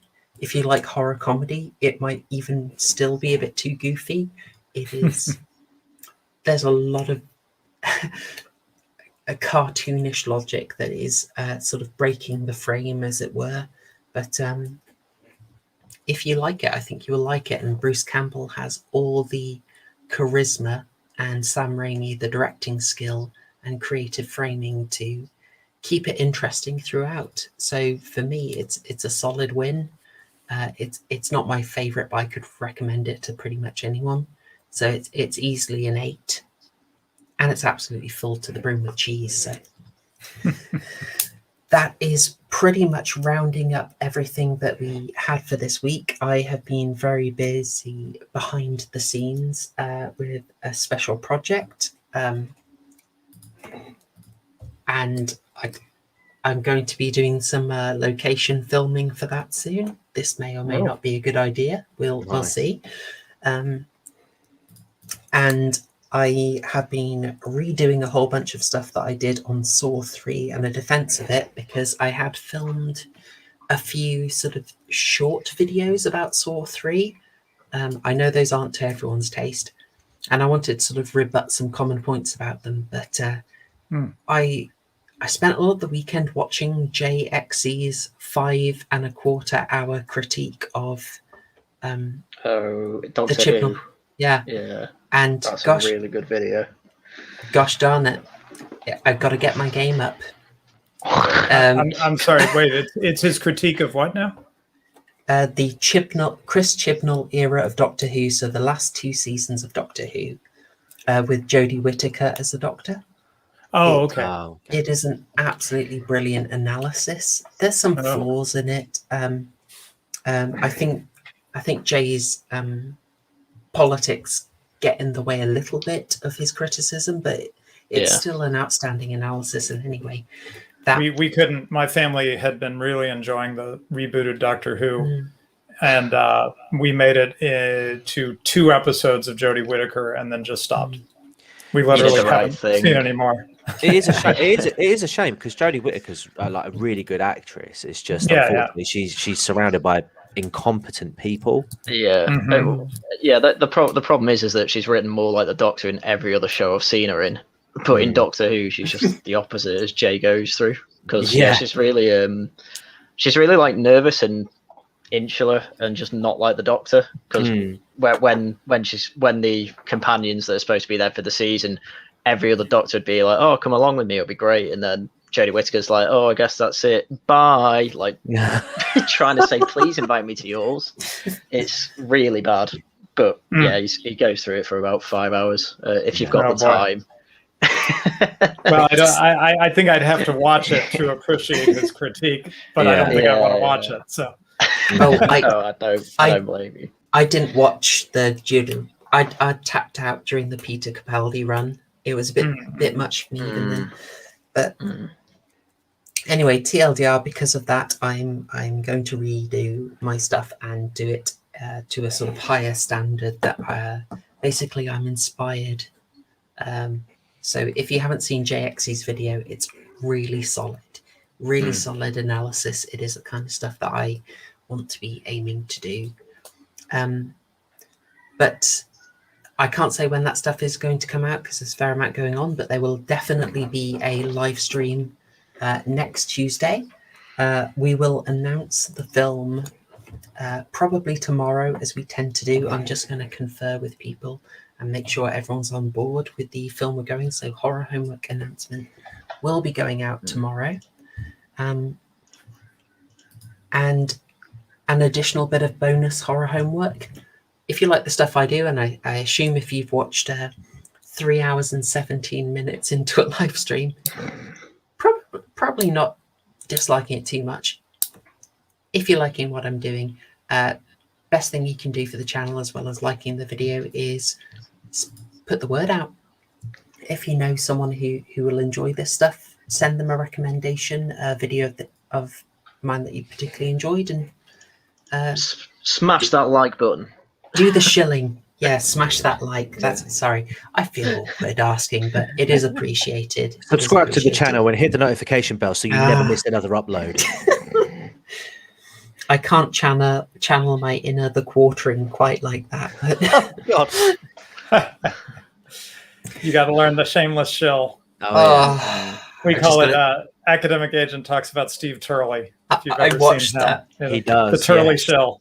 He's so smooth. He just segues right into it. You hardly know what happened, and then you're like, wait a second, he's shilling. How'd he get there? Before you know it, you've bought a condo and a timeshare. I'm working on my shill game, guys. But until I get that down, be my shills. You do it for me, because I'm far too English to do it. That's my shilling done. Of course, I'd like to give well-deserved thanks to co-host Haryan and That Crime Guy, and of course a debut appearance on the stream and fantastic contributions. Radical Liberation, thank you so much. Yeah, thanks. I'll just put my channel in the chat if I may. Go ahead. I'm sorry to interrupt. My audience is already conditioned to shill for me. Thank you, Empire. Good Who job. needs Steve Turley? I've got Empire. Yeah, my channel, I try to tell people to not be too thrown off by the what's on the 10, because the main show that we do with my partner Mad Mercenary is Deep Lore Econ Chat, and some people, especially those who are more literarily inclined, hear econ or economics and are like, why would I be interested in this? I'll just say this. Here's my quick pitch. We tend to bring in a lot of history. So one of the shows that I'm most proud of, we talked about the Industrial Revolution of the Middle Ages, which I bet you've never heard about, but you could if you go to my channel and check it out. So Please do. Everyone's channels are linked in the description below, and these are good people. They are really worth it. A lot of you are in from the econ side and actually came to me via Haryan Gláeddyv, sorry, that crime guy. Sorry, I nearly slipped up there. Some of you are straight from the horror sphere and are wondering why is everyone talking about economics so much on this? Right. Well, that's the other side of my interests. And Radical Liberation can talk about it so much better than I can. So definitely check him out. They're interesting discussions. Haryan, anything to shill, sir? What did I make today? I covered Liz Truss saying that they don't need any more of Stonewall's diversity champion scheme. But then I realised that, well, you say base, but then it's like, oh, it costs too much. And I'm like, no, please attack it on ideological lines. That's where the issue is. But they're Tories. All they think about is money. So covered that. Probably going to make another video on anything else that comes out in the news that annoys me this week. And then Laughing at the Guardian should be back Saturday. And I've just realised I need to get guests for that. But I'll be back on Saturday with that. So, yeah. The 51st edition? 51st edition, yes. It was the 2-year anniversary 2 weeks ago. Went on for a while. Had loads of guests on. Too many for Discordia to want to come on, but we'll go back to 2 or 3 guests, yeah. Nice.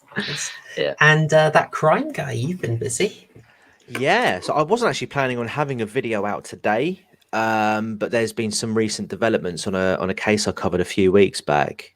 So after this is finished, I'm going to go start working on that. So I'll have that ready as soon as it is. So maybe in the next couple of hours or so, I'll have a video out. I also live streamed last night with Zen. We've kicked off the new CSI playthrough, Fatal Conspiracy. There's a pinned comment with a timestamp. If you want to hear banter about average male Bolivian height, then definitely check that out. Otherwise, latest video I have released was another update about another case, and one about the case of Rocky Rambo Waynam Cam. Radlib, you've seen some of my stuff. Have you caught that one yet? No, I haven't. Ah, my friend, check it out. But yeah, definitely come and subscribe to the channel if you guys haven't already. Sort of aiming to get to 2,000 now. Been really pleased with how the channel's been growing, and again, like, everyone's support has been really appreciated as well. And again, like, fantastic opportunity to be here and chat to you all guys, and Radlib, especially yourself, my friend. We've sort of been in the sort of same circles for a while, and this is the first time I'm actually having a proper chat with you. So yes, it's been excellent. It's been a pleasure and an honor to meet you, my friend. Yeah, thanks so much for having me on, guys. Oh, absolute pleasure. I just thought you brought really great contributions during the topic discussion. It was great stuff. I mean, yeah, the choice of Army of Darkness threw me off, but it worked out beautifully. Good. Okay, thanks. I will sign off here. I will once again reiterate thanks to all my guests and to everyone who's watched live and everyone watching on catch up. And I will see you all next week with the horror homework being announced tomorrow. Thanks, y'all. Hail to the crime guy. Give me some sugar, baby.